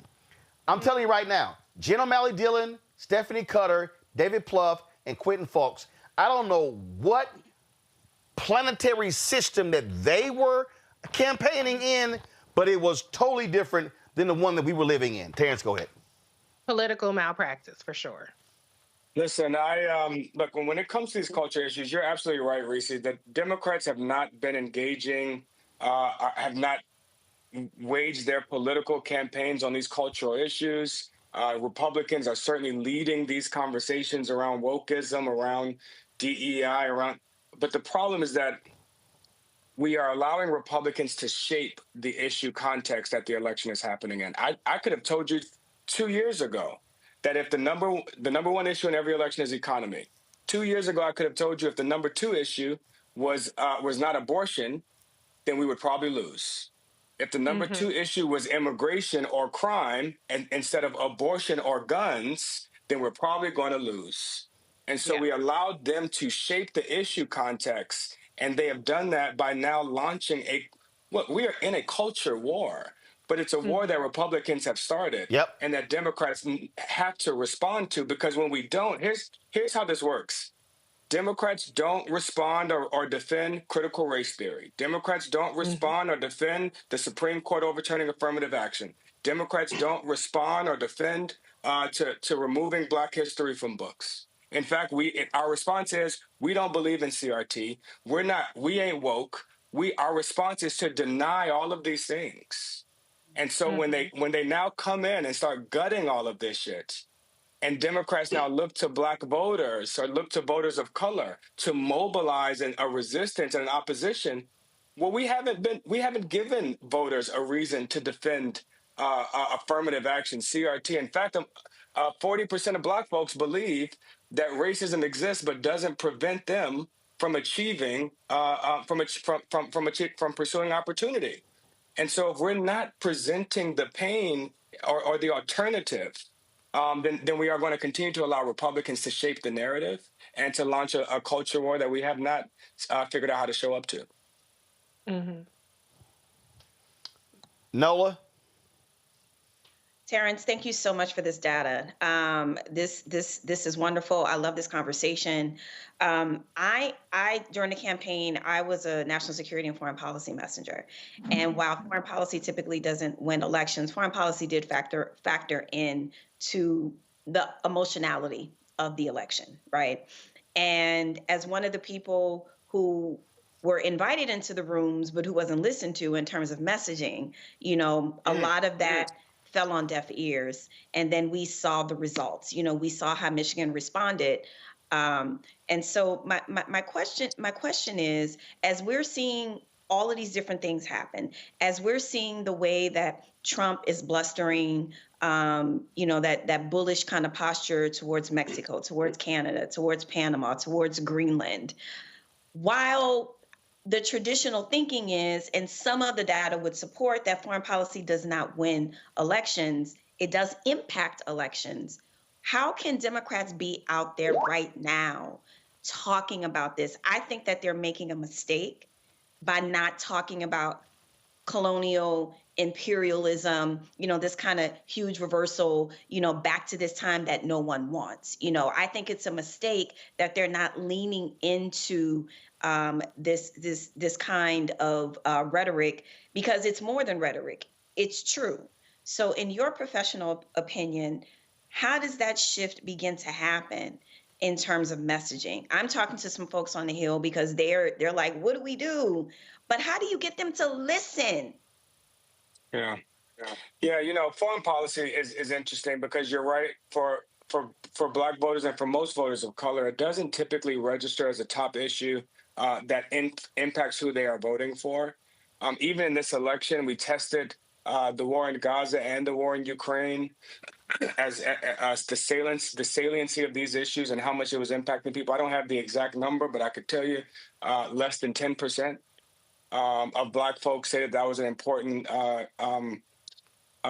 factor in who they were and who they consider voting for. But this is the important part. It wasn't that salient, but it was quite resonant for the folks that it was. For the less than 10% that said they were considering it, it was their top issue.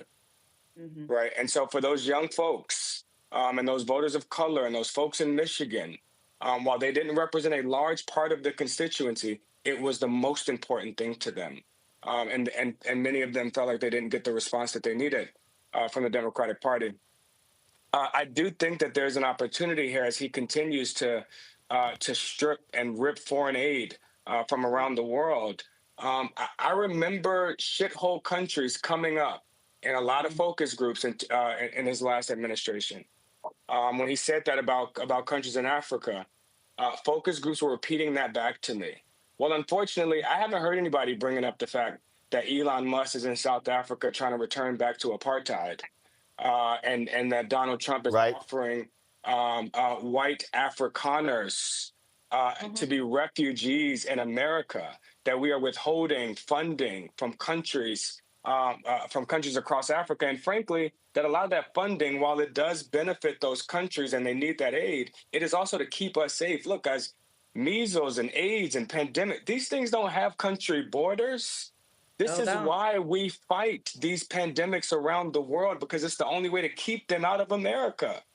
Mm-hmm. It's to fight them there before they get here. And so we have not, Democrats have a lot to respond to right now. This is a part of the muzzle velocity of the Republican strategy, of the MAGA strategy.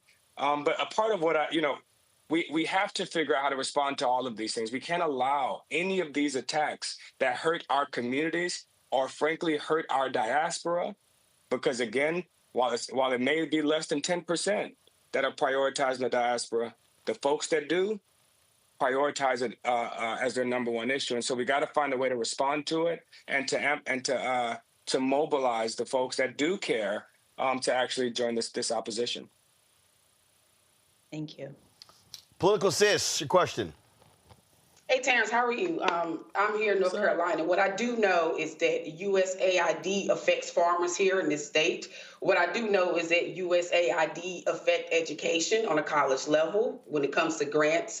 And what I do know is that in the triangle, people are losing their jobs right now because of USAID. And what I also know is that Tom Tillis is going to be funded like an ass when it comes to his reelection in 2026 by Elon Musk. And what's also ticking me off is veterans right now. Veterans are so pissed with Tom Tillis. I'm talking about veterans that voted for his ass. Mm-hmm. No one yet has came out and said that they are going to run against Tom Tillis.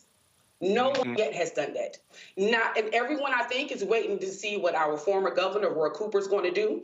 We do not have my Congresswoman, Deborah Ross. Her little prissy ass is not nowhere near to be found. She's on TikTok or X. She's nowhere near to be found.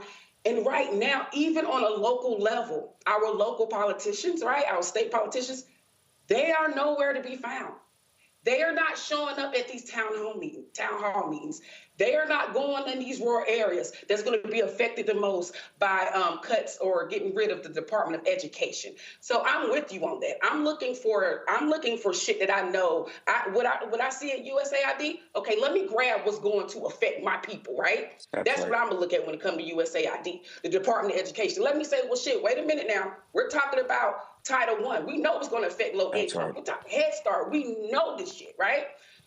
How can we get them out to understand? I'm not talking about the voters, right? We're trying to rile up the voters, right? We're trying to get them going. How do we get these politicians? I'm just a country girl here from North Carolina. Don't nobody listen to me, right? So what do we do, Terrance? What can I do? Yeah. Well, listen, I believe that the South got next. Hit Strategies is advancing a New South, a Blue South project. I believe that blue wall in the Midwest, we've seen how shaky it is, how non-durable that blue wall in the Midwest is. But I do believe there's an opportunity to build a much more durable black-ass wall across the South. You just had Gary Chambers on. You just had Gary Chambers on here, who's been waving the flag on this. Places like Louisiana, Mississippi, the South are not red states; they're just oppressed states. That's right. And North Carolina, South Carolina. It is no coincidence that in the South that the South is where the blackest states in America are, and it's in the same exact states. You can almost track the correlation directly. The blacker the state is, the lower the black turnout is. Yeah, it's almost a direct correlation. That is absolutely crazy. And here's the deal. Here's the deal, Terrance, that we have to understand. And when you talked about that blue wall, 2030, the numbers are going to be changing. California, New York State, Wisconsin, blue states are going to be losing congressional seats. They're going to be shifting those to red states, which means Democrats are going to have a consistent strategy to win Georgia and or North Carolina.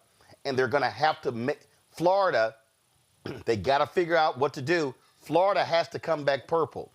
The numbers are shifting. It's going to make it harder because to get to 270, if blue states lose anywhere from 6 to 10 electoral college votes. That's right. That's right. But the good news is, while the geographic patterns don't favor Democrats, the demographic patterns do. What do I mean by that? The places that this growth is happening might not benefit us, but the people that are causing this growth should be benefiting us. This growth is being caused by people of color and by young people. I don't know about Florida. I still got PTSD from my Andrew Gillum days in Florida, but I do know I do know places like Mississippi. Mississippi, the blackest state in all of America, where Democrats just lost in 2023 in an off year with a black candidate running for governor. We lost by 2 points. In Mississippi, we lost by less than we lost in Michigan. And so there's an opportunity to build this black wall across the South. But to Roland's point, those are not just strategic decisions. Those are economic decisions. Because to build a black-ass wall in the South means you're going to have to empower a bunch of black organizations and black media and black operatives in order to go get those black voters that feel like politics don't got nothing to do with them. The same way Stacey Abrams did in Georgia. Yep. Indeed. Terrance Woodbury, we appreciate it, my brother. Thank you, Terrance. We appreciate it. Thanks a lot. Thank you, guys. Thank you. All right. Thanks a bunch. Folks, got to go to break. We come back. Man, why is this white Republican in North Carolina? That man just cannot accept that he lost. We'll tell you about that coming up next. You're watching Roland Martin Unfiltered on the Black Star Network. Support the work that we do. Listen, the conversation we just had there, y'all, you are not going to get that conversation on ABC, NBC, CBS, MSNBC, CNN, Fox News. Ain't going to happen. But you're not going to get it anywhere else in black-owned media. Listen, I got love for black-owned media. Essence and Ebony and Blavity, Rolling Out and all them folk. But ain't nobody doing what we do every single day right here on Roland Martin Unfiltered on the Black Star Network. Nobody else has a 2-hour daily show bringing you these top-notch guests, having in-depth conversations. Then you talk about our Black Star Network shows, the new show with Bria Baker and Jamia Burley. Then, of course, you have Greg Carr. You have Reverend Dr. Jackie Hood Martins. Y'all, nobody else is doing this. And we're looking to add other shows. And so your support is critical. You want to give you a Cash App. This is the Stripe QR code. You see it on the screen. Go to blackstarnetwork.com. But this is the Stripe QR code for you to give you a Cash App. You can also use Stripe for credit cards.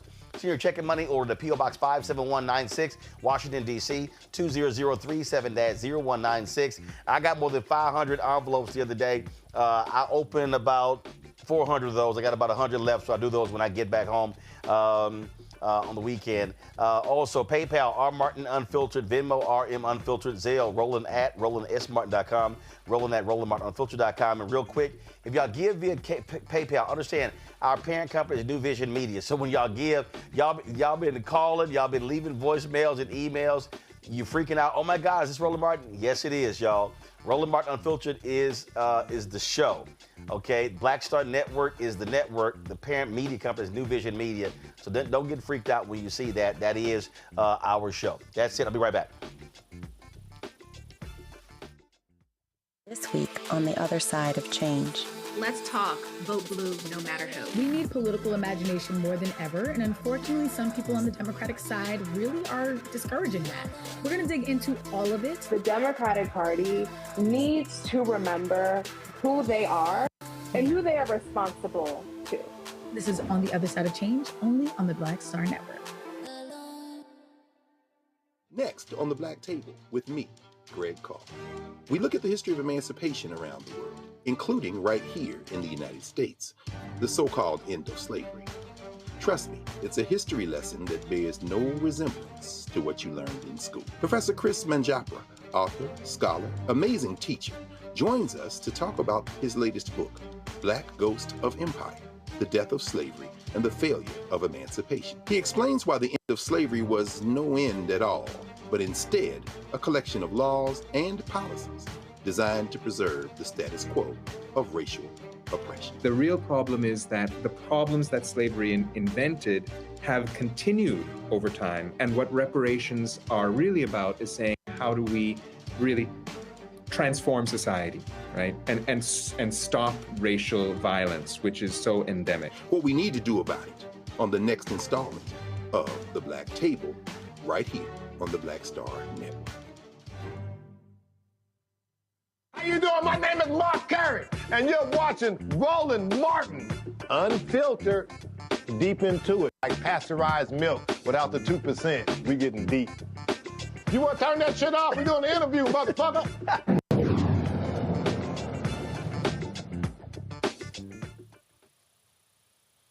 All right, folks, the November election was November 5th, but guess what? There's one race, it still is not over because you have a Republican who just can't handle the fact that he actually lost to a woman.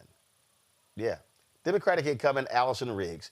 She narrowly won her Supreme Court race by 734 votes.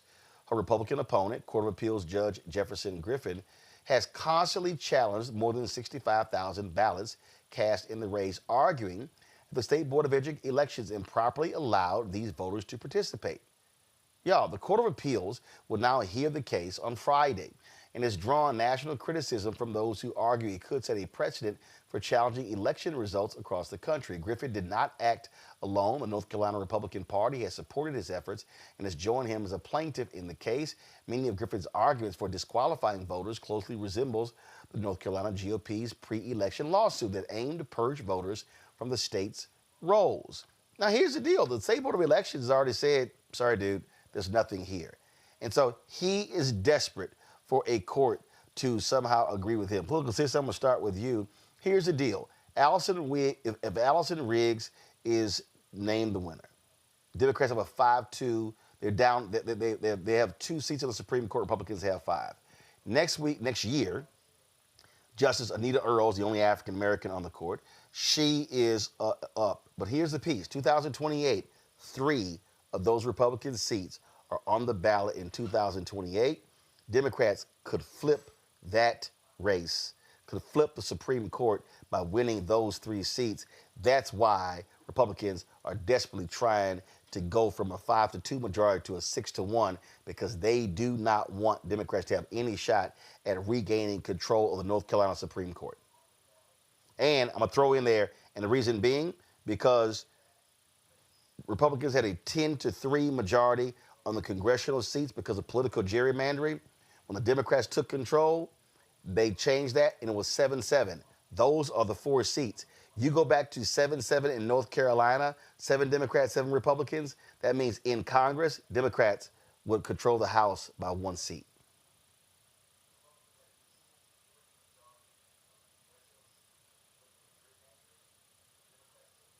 Political sis, you keep hitting that mute button. I don't know why you keep hitting the mute button, baby. We can't hear you.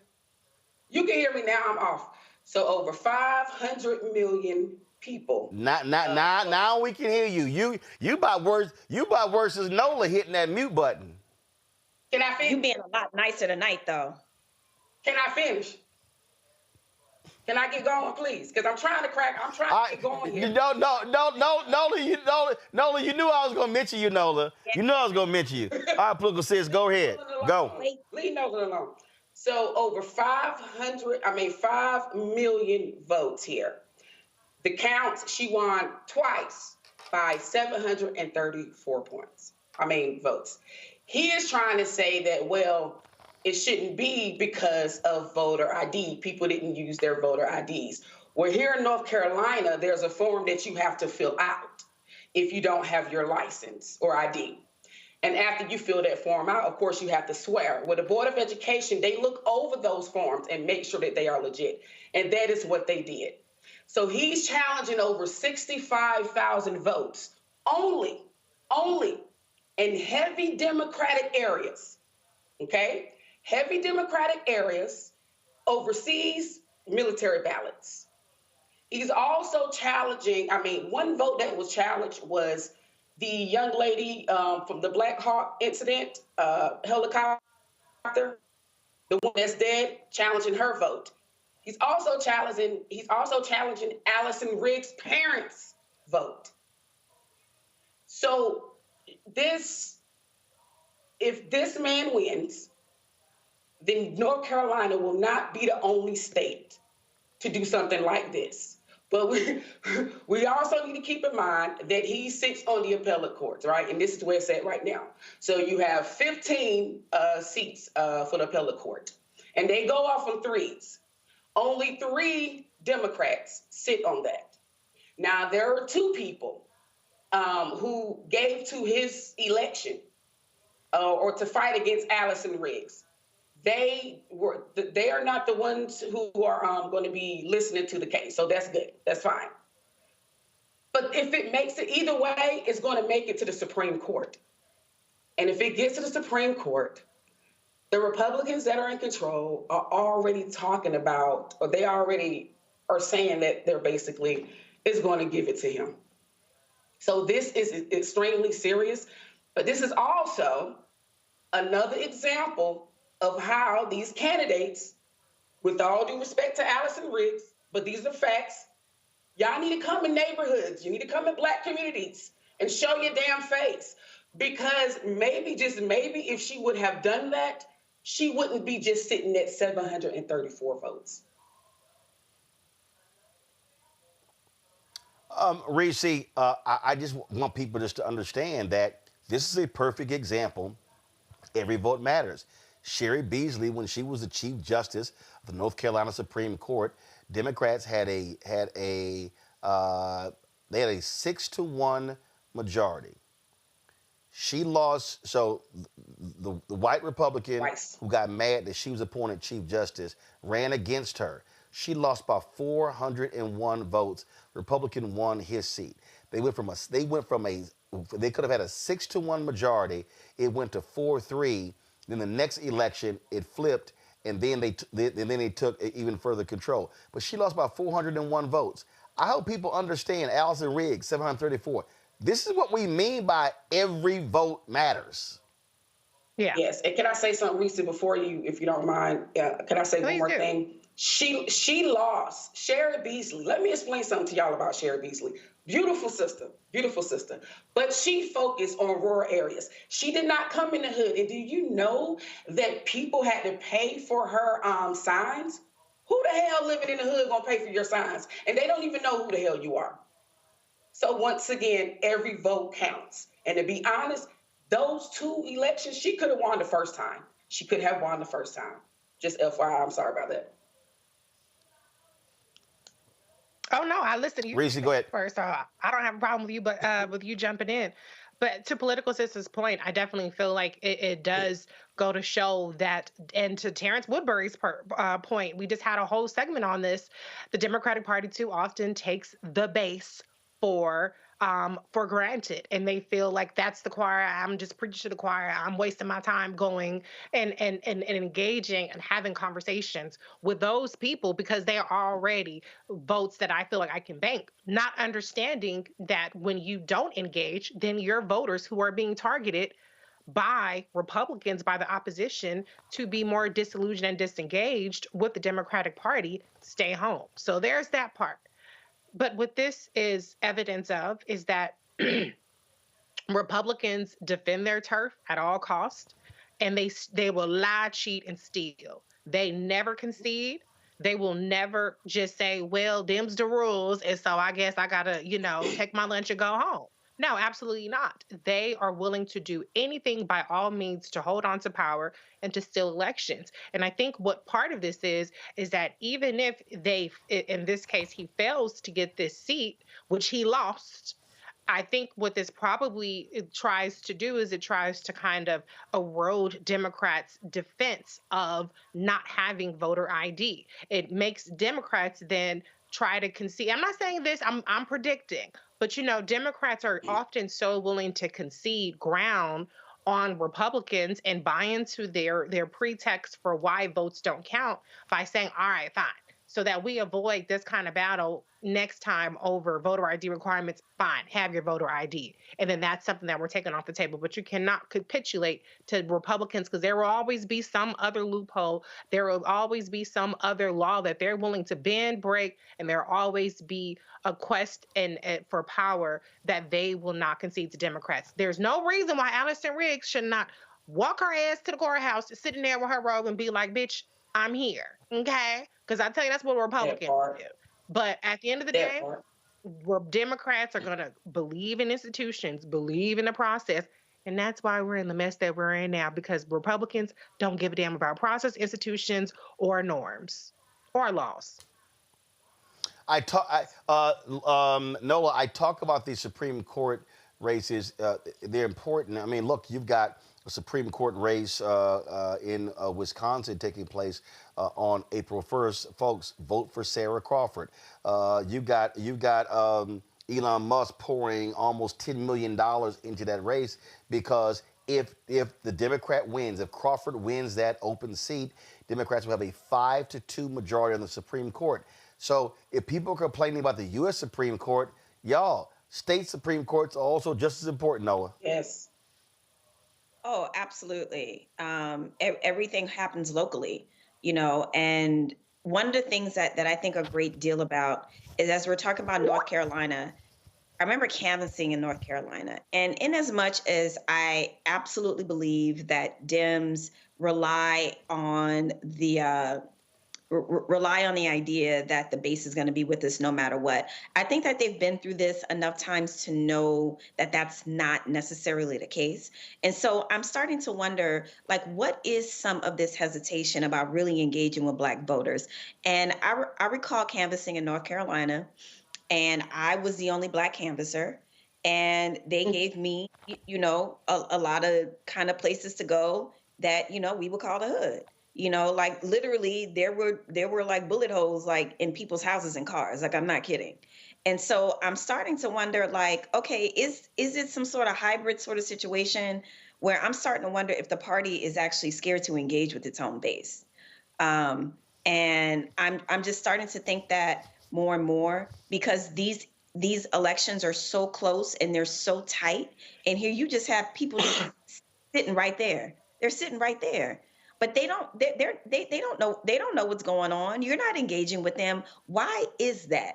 I think, in terms of the party, and I'll get to Wisconsin and Elon Musk and paying for different races. But that is something that we really have to have a really, really, really tough conversation about with this party. It's one thing to just assume that the base shows up for you.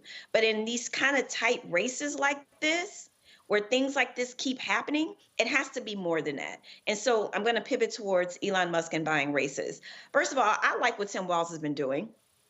I like that he's been out there. I like how he's been talking to people and engaging with people. And he's just like regular talking to people. And I think that's effective. I think that it's going to take more of that relational kind of dialogue to really get people to understand what's at stake. And the one good thing about Elon trying to buy this race is how negative the negative perceptions and the how negative his brand is right now. I think that will help, and people need to continue to lean into that. And we've talked about this until the cows came home, that Democrats really need to dig in. I know that they're still trying to find their way. They're still trying to find their messaging. But right now, when Elon's brand is so toxic, That's when you lean in. That's when you go for the kill. And that's when you remind people who he is and what he's trying to do. The rest of the world understands quite clearly because he's persona non grata in a lot of these places. We need to get on board with that too. Yeah. So folks, check this out. So, okay, go ahead. I just want to say, we cannot, to Nola's point, we cannot bitch and moan about how weak and punk ass the Democrats are. When we have multiple races, the Wisconsin Supreme Court state race, there are 2 special election races. Now, granted, those are very red districts, but we cannot continue to bitch and moan about Democrats being weak when we do not give them the power. Democrats are handcuffed when they're in the minority. And yes, we would like the theatrics, and yes, we would like them to resist and protest and block and all kind of shit. But the math is still the math. And so 89 million people sat out in 2024, and polling has shown that 83% of them motherfuckers have the audacity to not approve of Donald Trump's performance, but they did not vote. And so guess what? Now we're all stuck with it. And so now is the time to not just put our foot up the Democrats' asses and say fight, but also turn to our neighbor and say, neighbor, get your ass out and vote. If we want to make a change, we have to do that, because if these elections come and go and Republicans win, then that tells Republicans, keep doing what you're doing. Keep dismantling the government. They ain't going to do shit. Yeah, they'll scream at town halls. Yeah, they'll drag you on Twitter. But at the end of the day, when the rubber hits the road and it's time for them to put their money and their votes where their mouth is and get us out of power, we ain't got shit to worry about. That's right. Folks, we told you all about, yesterday we had Spike Lee on talking about, of course, the DOD removing the removing the pages regarding Jackie Robinson. Well, there's been a little fallout. That Pentagon spokesman who issued that really idiotic statement, he's been sidelined. John Ulyott, something like that. Y'all, because this is how dumb this man is. He actually released a statement. This is what he released. He said, as Secretary Hegseth has said, DEI is dead at the Defense Department. Discriminatory equity ideology is a form of woke cultural Marxism that has no place in our military. It divides the force, erodes unit cohesion, and interferes with the service's core warfighting mission. We're pleased by the rapid compliance across the department with the directive removing DEI content from all platforms. In the rare cases that content is removed, either deliberately or by mistake, that is out of the clearly outlined scope of the directive, we instruct the components and they correct the content accordingly. Now he also issued, this is actually a broader statement. He said, everyone in the Defense Department loves Jackie Robinson, as well as the Navajo Code Talkers, the Tuskegee Airmen, the Marines at Iwo Jima, and so many others. We salute them for their strong and, in many cases, heroic service to our country, full stop. We do not view or highlight them through the prism of immutable characteristics such as race, ethnicity, or sex. We do so only by recognizing their patriotism and dedication to the warfighting mission like every other American who has worn the uniform. Well, first of all, you dumbass. And he's getting ripped by this statement, Nola. And the reason he's a dumbass, let's see. It's a little hard to remove race from the Tuskegee Airmen. Because it's kind of hard. It's kind of hard to remove race from Jackie Robinson's service in the U.S. Army when Jackie Robinson fought a court-martial in Texas for refusing to sit in the back of the bus. So when you're talking about these, it's kind of hard to remove race from U.S. Army veteran Medgar Evers, who was gunned down by a racist white supremacist in Byron Della Beckwith. It's kind of hard. This is how dumb these people are, because, no, we're only going to recognize their patriotism. Oh, damn, I'm sorry. How do we ignore that the armed forces was segregated when Jackie Robinson was there and the Tuskegee Airmen, and it wasn't until a Harry Truman executive order in 1948 that desegregated the military. But we're just going to move that race stuff aside, and we're just going to focus on them being a great warrior. I see why this dumbass got sidelined. Yeah, it's a complete, it's delusional and it's intentional erasure. The MAGA folks have a really hard time confronting their own racism, confronting their own allegiance to white supremacy, and they hide behind the First Amendment. And this is where we are. I can tell you, I went to high school in Pasadena. My family lost a lot of, we lost properties in the Eden Canyon fire. And I can tell you that this was definitely a wound, another wound for the community. Because, Jackie Robinson is a product of Pasadena. And so this felt like it felt like a double slight against Blackness, right? Because you have a whole community that still supports him. I remember winning Miss Black Pasadena Altadena, and one of the proudest parts of that honor was the way that they parade you through the Jackie Robinson Center, and so he's part of the Black culture in Pasadena and Altadena. And so I was happy to see all the pushback. I was definitely part of the pushback, and then especially being in security and defense. Now, this is what I will tell you. You talk to some enlisted folks, and some of the things that they will say that they had a problem with diversity, equity, and inclusion has absolutely nothing to do with highlighting heroes who went through the impossible to do the phenomenal.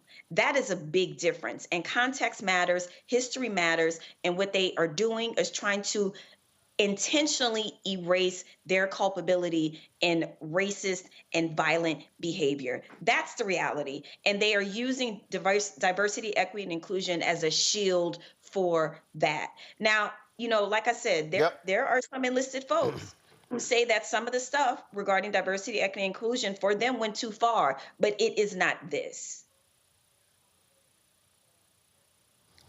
Political sis?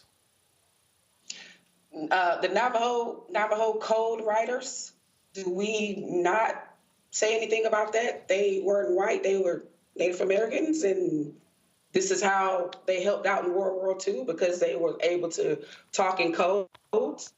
What about in Japan, the guy who put the flag up in Japan, Jimmy, I'll mess his name up. What about him? So there's no way you can escape race. I feel like they're offended because a lot of these people we're talking about, the majority of people that did so good under certain circumstances were people of color. So erasing that's something you can never erase. Black history is American history.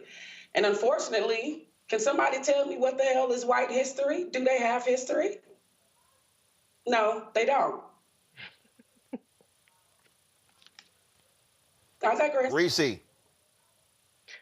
Listen, the gaslighting is not going to work. It's funny how y'all want to be colorblind when it comes to our hero and the racism and abhorrent conditions that they overcame to be people of note. But when it comes to DEI and trying to make DEI the face of didn't earn it, all of a sudden you see our Black asses. All of a sudden you want to, it's color this and women this and, whatever else this.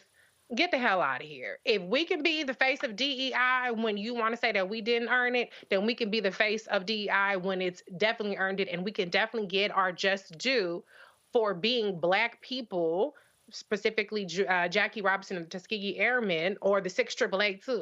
They haven't gone around to that. That's I checked and erasing that history. Thank you, Tyler Perry.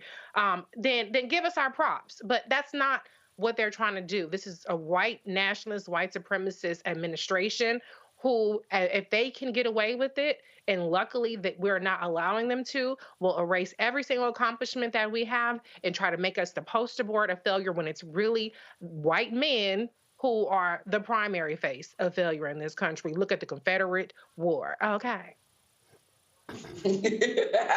So, folks, I was going to, and I'm so glad you brought the Confederate War up. So I was gonna play one of my interviews with Yolanda Jones. I'm gonna save that for tomorrow and Monday. And I told y'all yesterday about that racist Confederate memorial that's on the state grounds of the Texas Capitol. Well, when I was leaving today, on the other side, there's a memorial regarding Texas African American history.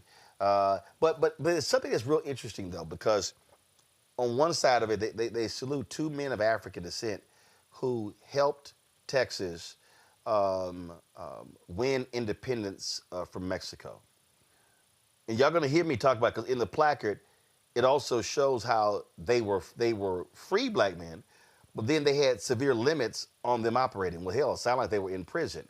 So I want y'all to see this, because I need you to understand this is why history is so important. This is why factual statues and memorials are so important, because if you don't, and let me just say this real quick, and I mentioned this yesterday. And I'm gonna try to be as, well, I can't even do that. So y'all people who don't want me to cuss, I'm gonna let y'all just turn it down for 10 seconds.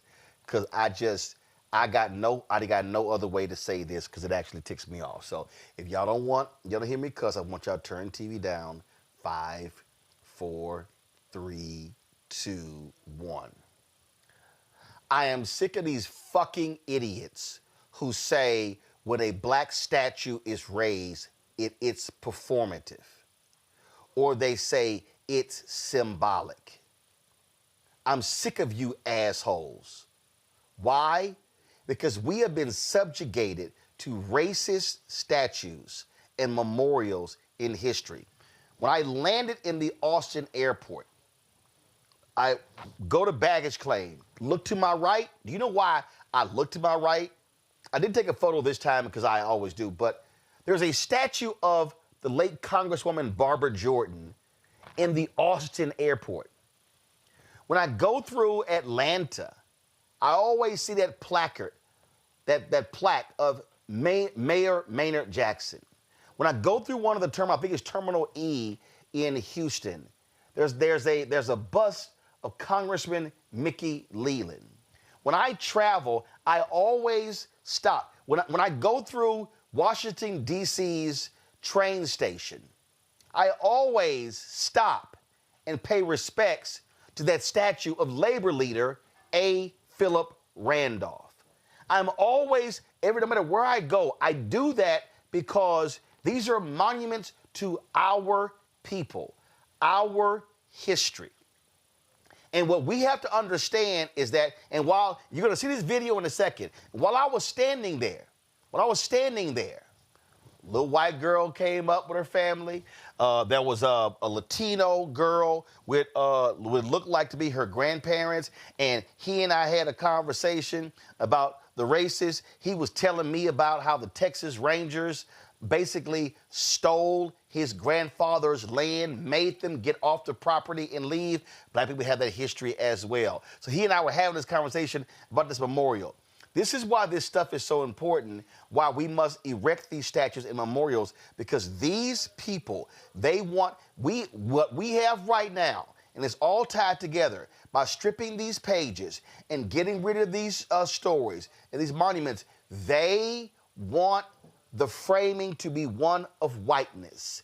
They want to say, no, we're not going to talk about, the first female combat pilot, because we don't want women to know about that historic woman. It was a white woman. They don't want that. So these people, they want a world. Donald Trump, Peter Hegseth, J.D. Vance, they want a world where it's all about white men.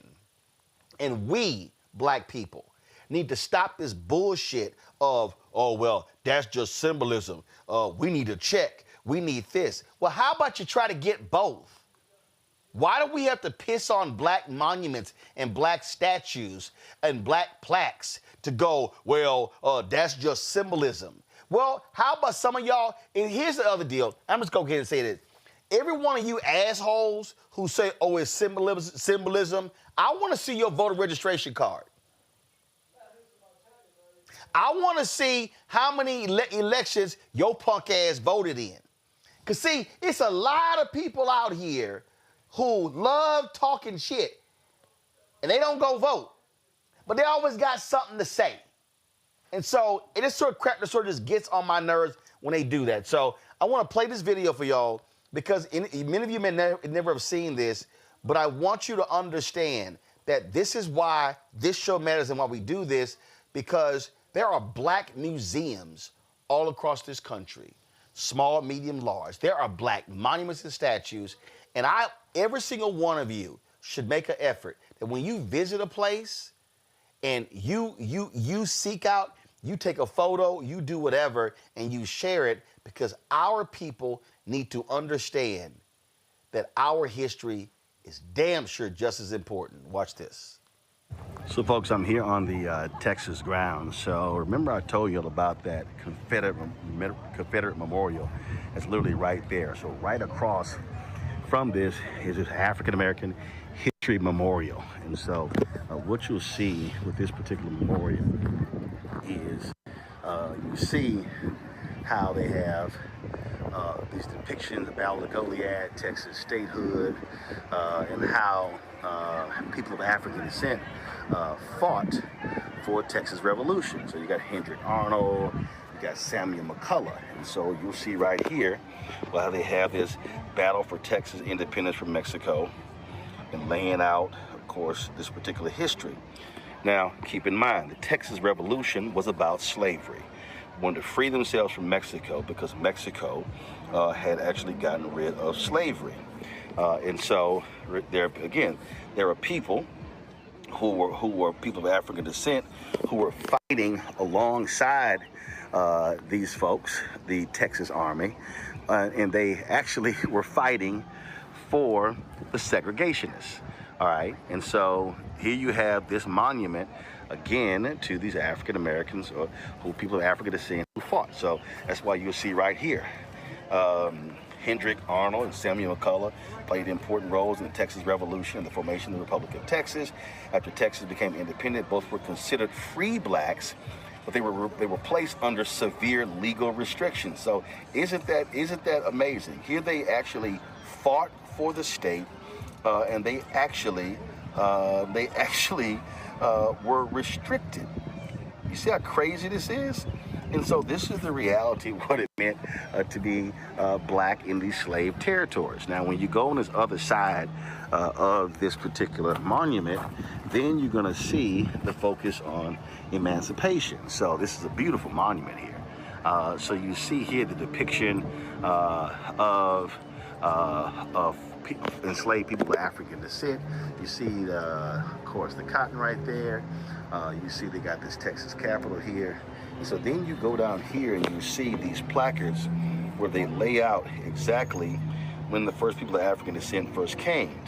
Then you see right here, slavery during the Mexican national era. And so this monument actually details that particular history. So I'm going to give you a wider view of this. And so when you look at this amazing monument and what it looks like, and so what they've done up here, so zoom in here, so you see they have this black woman holding the Emancipation Proclamation. Give you a better view of her. So you see it there in her hand. And so then, of course, when you come down here, you see all of these different images right here as well. Now, when we go back down here, I told you we had slavery during, well, first of all, go back over here. We had slavery during the Mexican national era. And so this details slavery. Then it details, again, more slavery during the Republic and early statehood of Texas. Then over here, it details the Civil War, emancipation, and Juneteenth. All that information right here. And then it has Reconstruction and the post-slavery experience, okay, right here. And then we have post-Reconstruction challenges and achievements. So, got all this right here.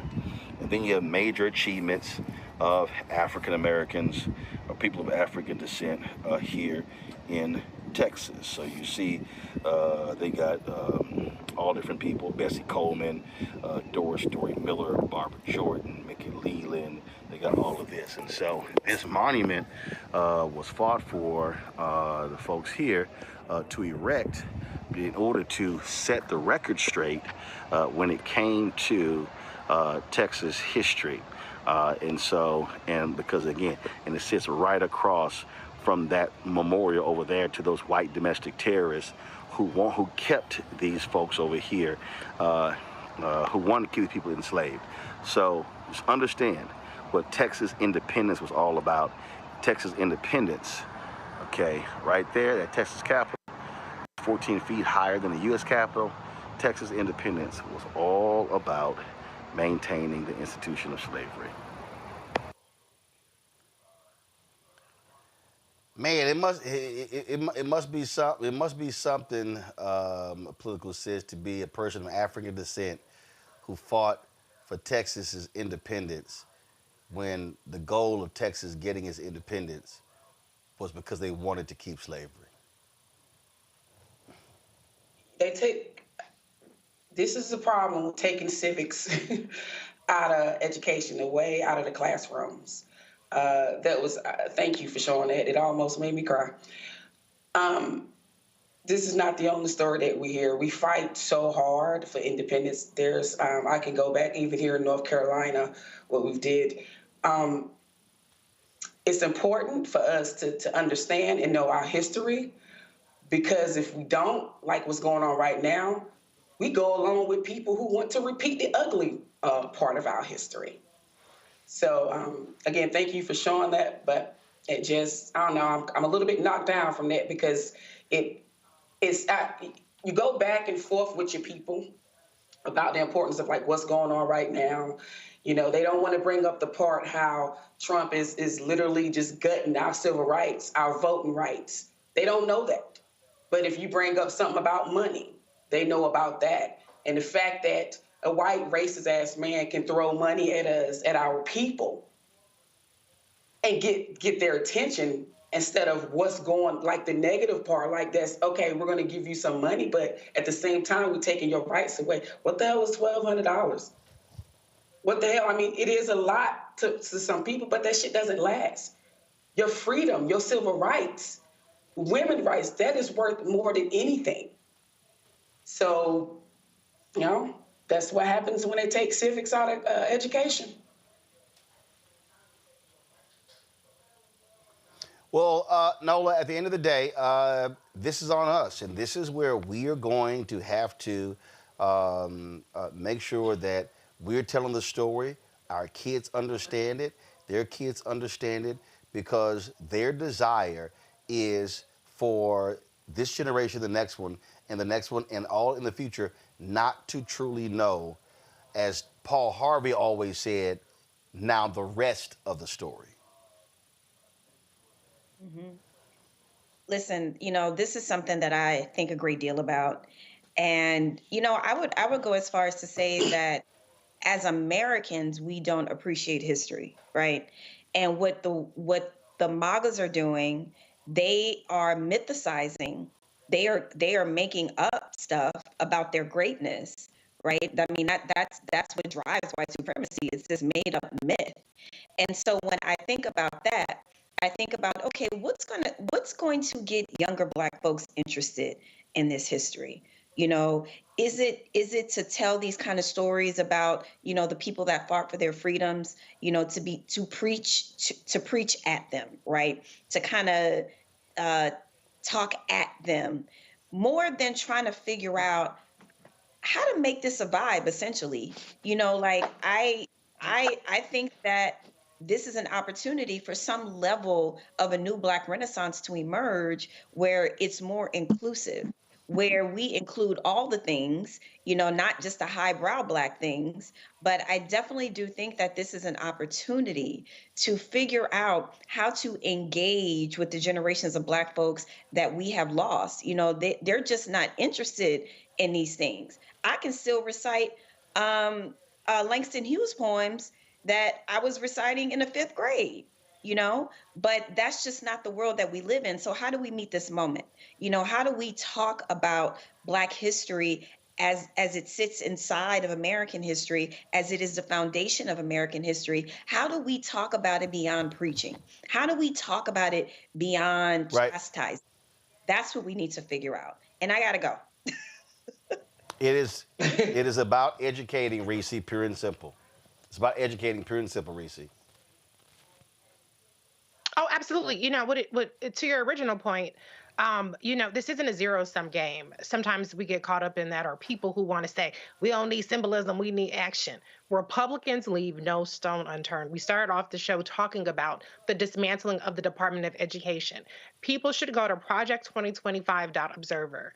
It shows that there are over 30 agencies in which Project 2025 has objectives. 41% of Project 2025's objectives are already met or in progress. And so the idea that we can only do one or two things at a time, the idea that we can only ask for one or two things at a time is completely a foreign concept to our opposition. And they are winning and fighting every single battle that our side is too busy telling people, we don't need to be focused on that. We need to be focused on that. Like Terrance Woodbury said earlier, we got to focus on everything. Now, can 100% of us focus on 100% of things? No. But know your strength and know your lane. This show has a huge lane that it's filling and telling our stories and helping us not leave so many of these stones unturned. And so anybody who is against statues, anybody that's against our history is against us, or is for us repeating the mistakes, reinventing the wheel when we already have the blueprint, and helping the other side win. And my show is doing that as well, with a Reese Coberstone on Sirius XM. Thank you very much. There you go. So, yeah, well, first, Reese, one thing you didn't do, you didn't tell people when it comes on. Saturdays, 2 p.m. 2 to 4 p.m. It's a live call-in show. So if you got some smoke, bring it to me, honey. I'll take it. I'll bring it back with you. Oh, that's good. I'm off on Saturdays. That's good. I'm off on Saturdays, so I'm going to have to check you out. All right, y'all. Let me thank all the panelists. Nola had to bounce. I told Nola, you had to bounce. Stop being long-winded. Yeah, Nola, I'm going to take that shot at you. So let me thank Nola. Let me thank Political Sis. Let me thank Reese. I appreciate y'all being on today's show. Thank you so much. Wait a minute. Oh, so now you got what? Now you unmuted your microphone. You got more to say? Yeah, damn right. Hold on, look. So I got my shirt on. I finally got it after 20 damn months. Just FYI. I don't know if y'all can see it, but yeah, after 20 damn months. Come on, Antoine. There we go. So FYI. There you go. All right. Don't blame me. I voted for the black woman. That's right. I had it on yesterday, but you know we had technical difficulties, so. But I got the shit on today, just FYI. All right, there you go. That's what I'm saying. I appreciate it. Thanks so much. I appreciate y'all being on today's show. Thank you so very much. All right, y'all. That is it for me. We're going to shut this thing down. I appreciate all of y'all watching today's show. Y'all, YouTube, if you haven't hit the like button, hit the like button right now. I am going to go hang out, spend time with my parents. But before we go, we want y'all to be sure to support our Bring the Funk fan club. I'm telling y'all, our goal is to get 20,000 of our fans contributing on average $50 each a year. The goal is to raise $1 million. If you can't give $50, you give less. We totally understand. We appreciate that. It was a brother last night at the Texas Legislative Black Caucus handed me. He said, no, I ain't even wait. He handed me his $200 on the spot. So I appreciate that, and I appreciate everybody who supports this show. Thank you so very much. I thought I got the brother's name, but we took a photo. I'm going to post it. I'm not sure he'll see it. So do me a favor. You want to contribute via Cash App. Cash App canceled all of our accounts because they changed their rules. So you want to support the work that we do, what you need to do is use the Stripe QR code. So Stripe QR code, you see it right here. This is the QR code. Point your phone to it. Get the QR code. You can contribute via Cash App. You can click the Cash App Pay button to contribute as well. Checking money order. You can see your checking money orders to P.O. Box 57196, Washington, D.C. 20037-0196. PayPal is R Martin Unfiltered. Venmo is RM Unfiltered. Zelle, Roland@RolandSMartin.com. Roland@RolandMartinUnfiltered.com. Download the Black Star Network app, Apple phone, Android phone, Apple TV, Android TV, Roku, Amazon Fire TV, Xbox One, Samsung Smart TV. My show is on there. All the other shows are on there. Our content from Liberia, from Ghana, our memoriams, all that stuff is on the app. You can go to the app or you can go to our YouTube channel, which is youtube.com/Roland S. Martin.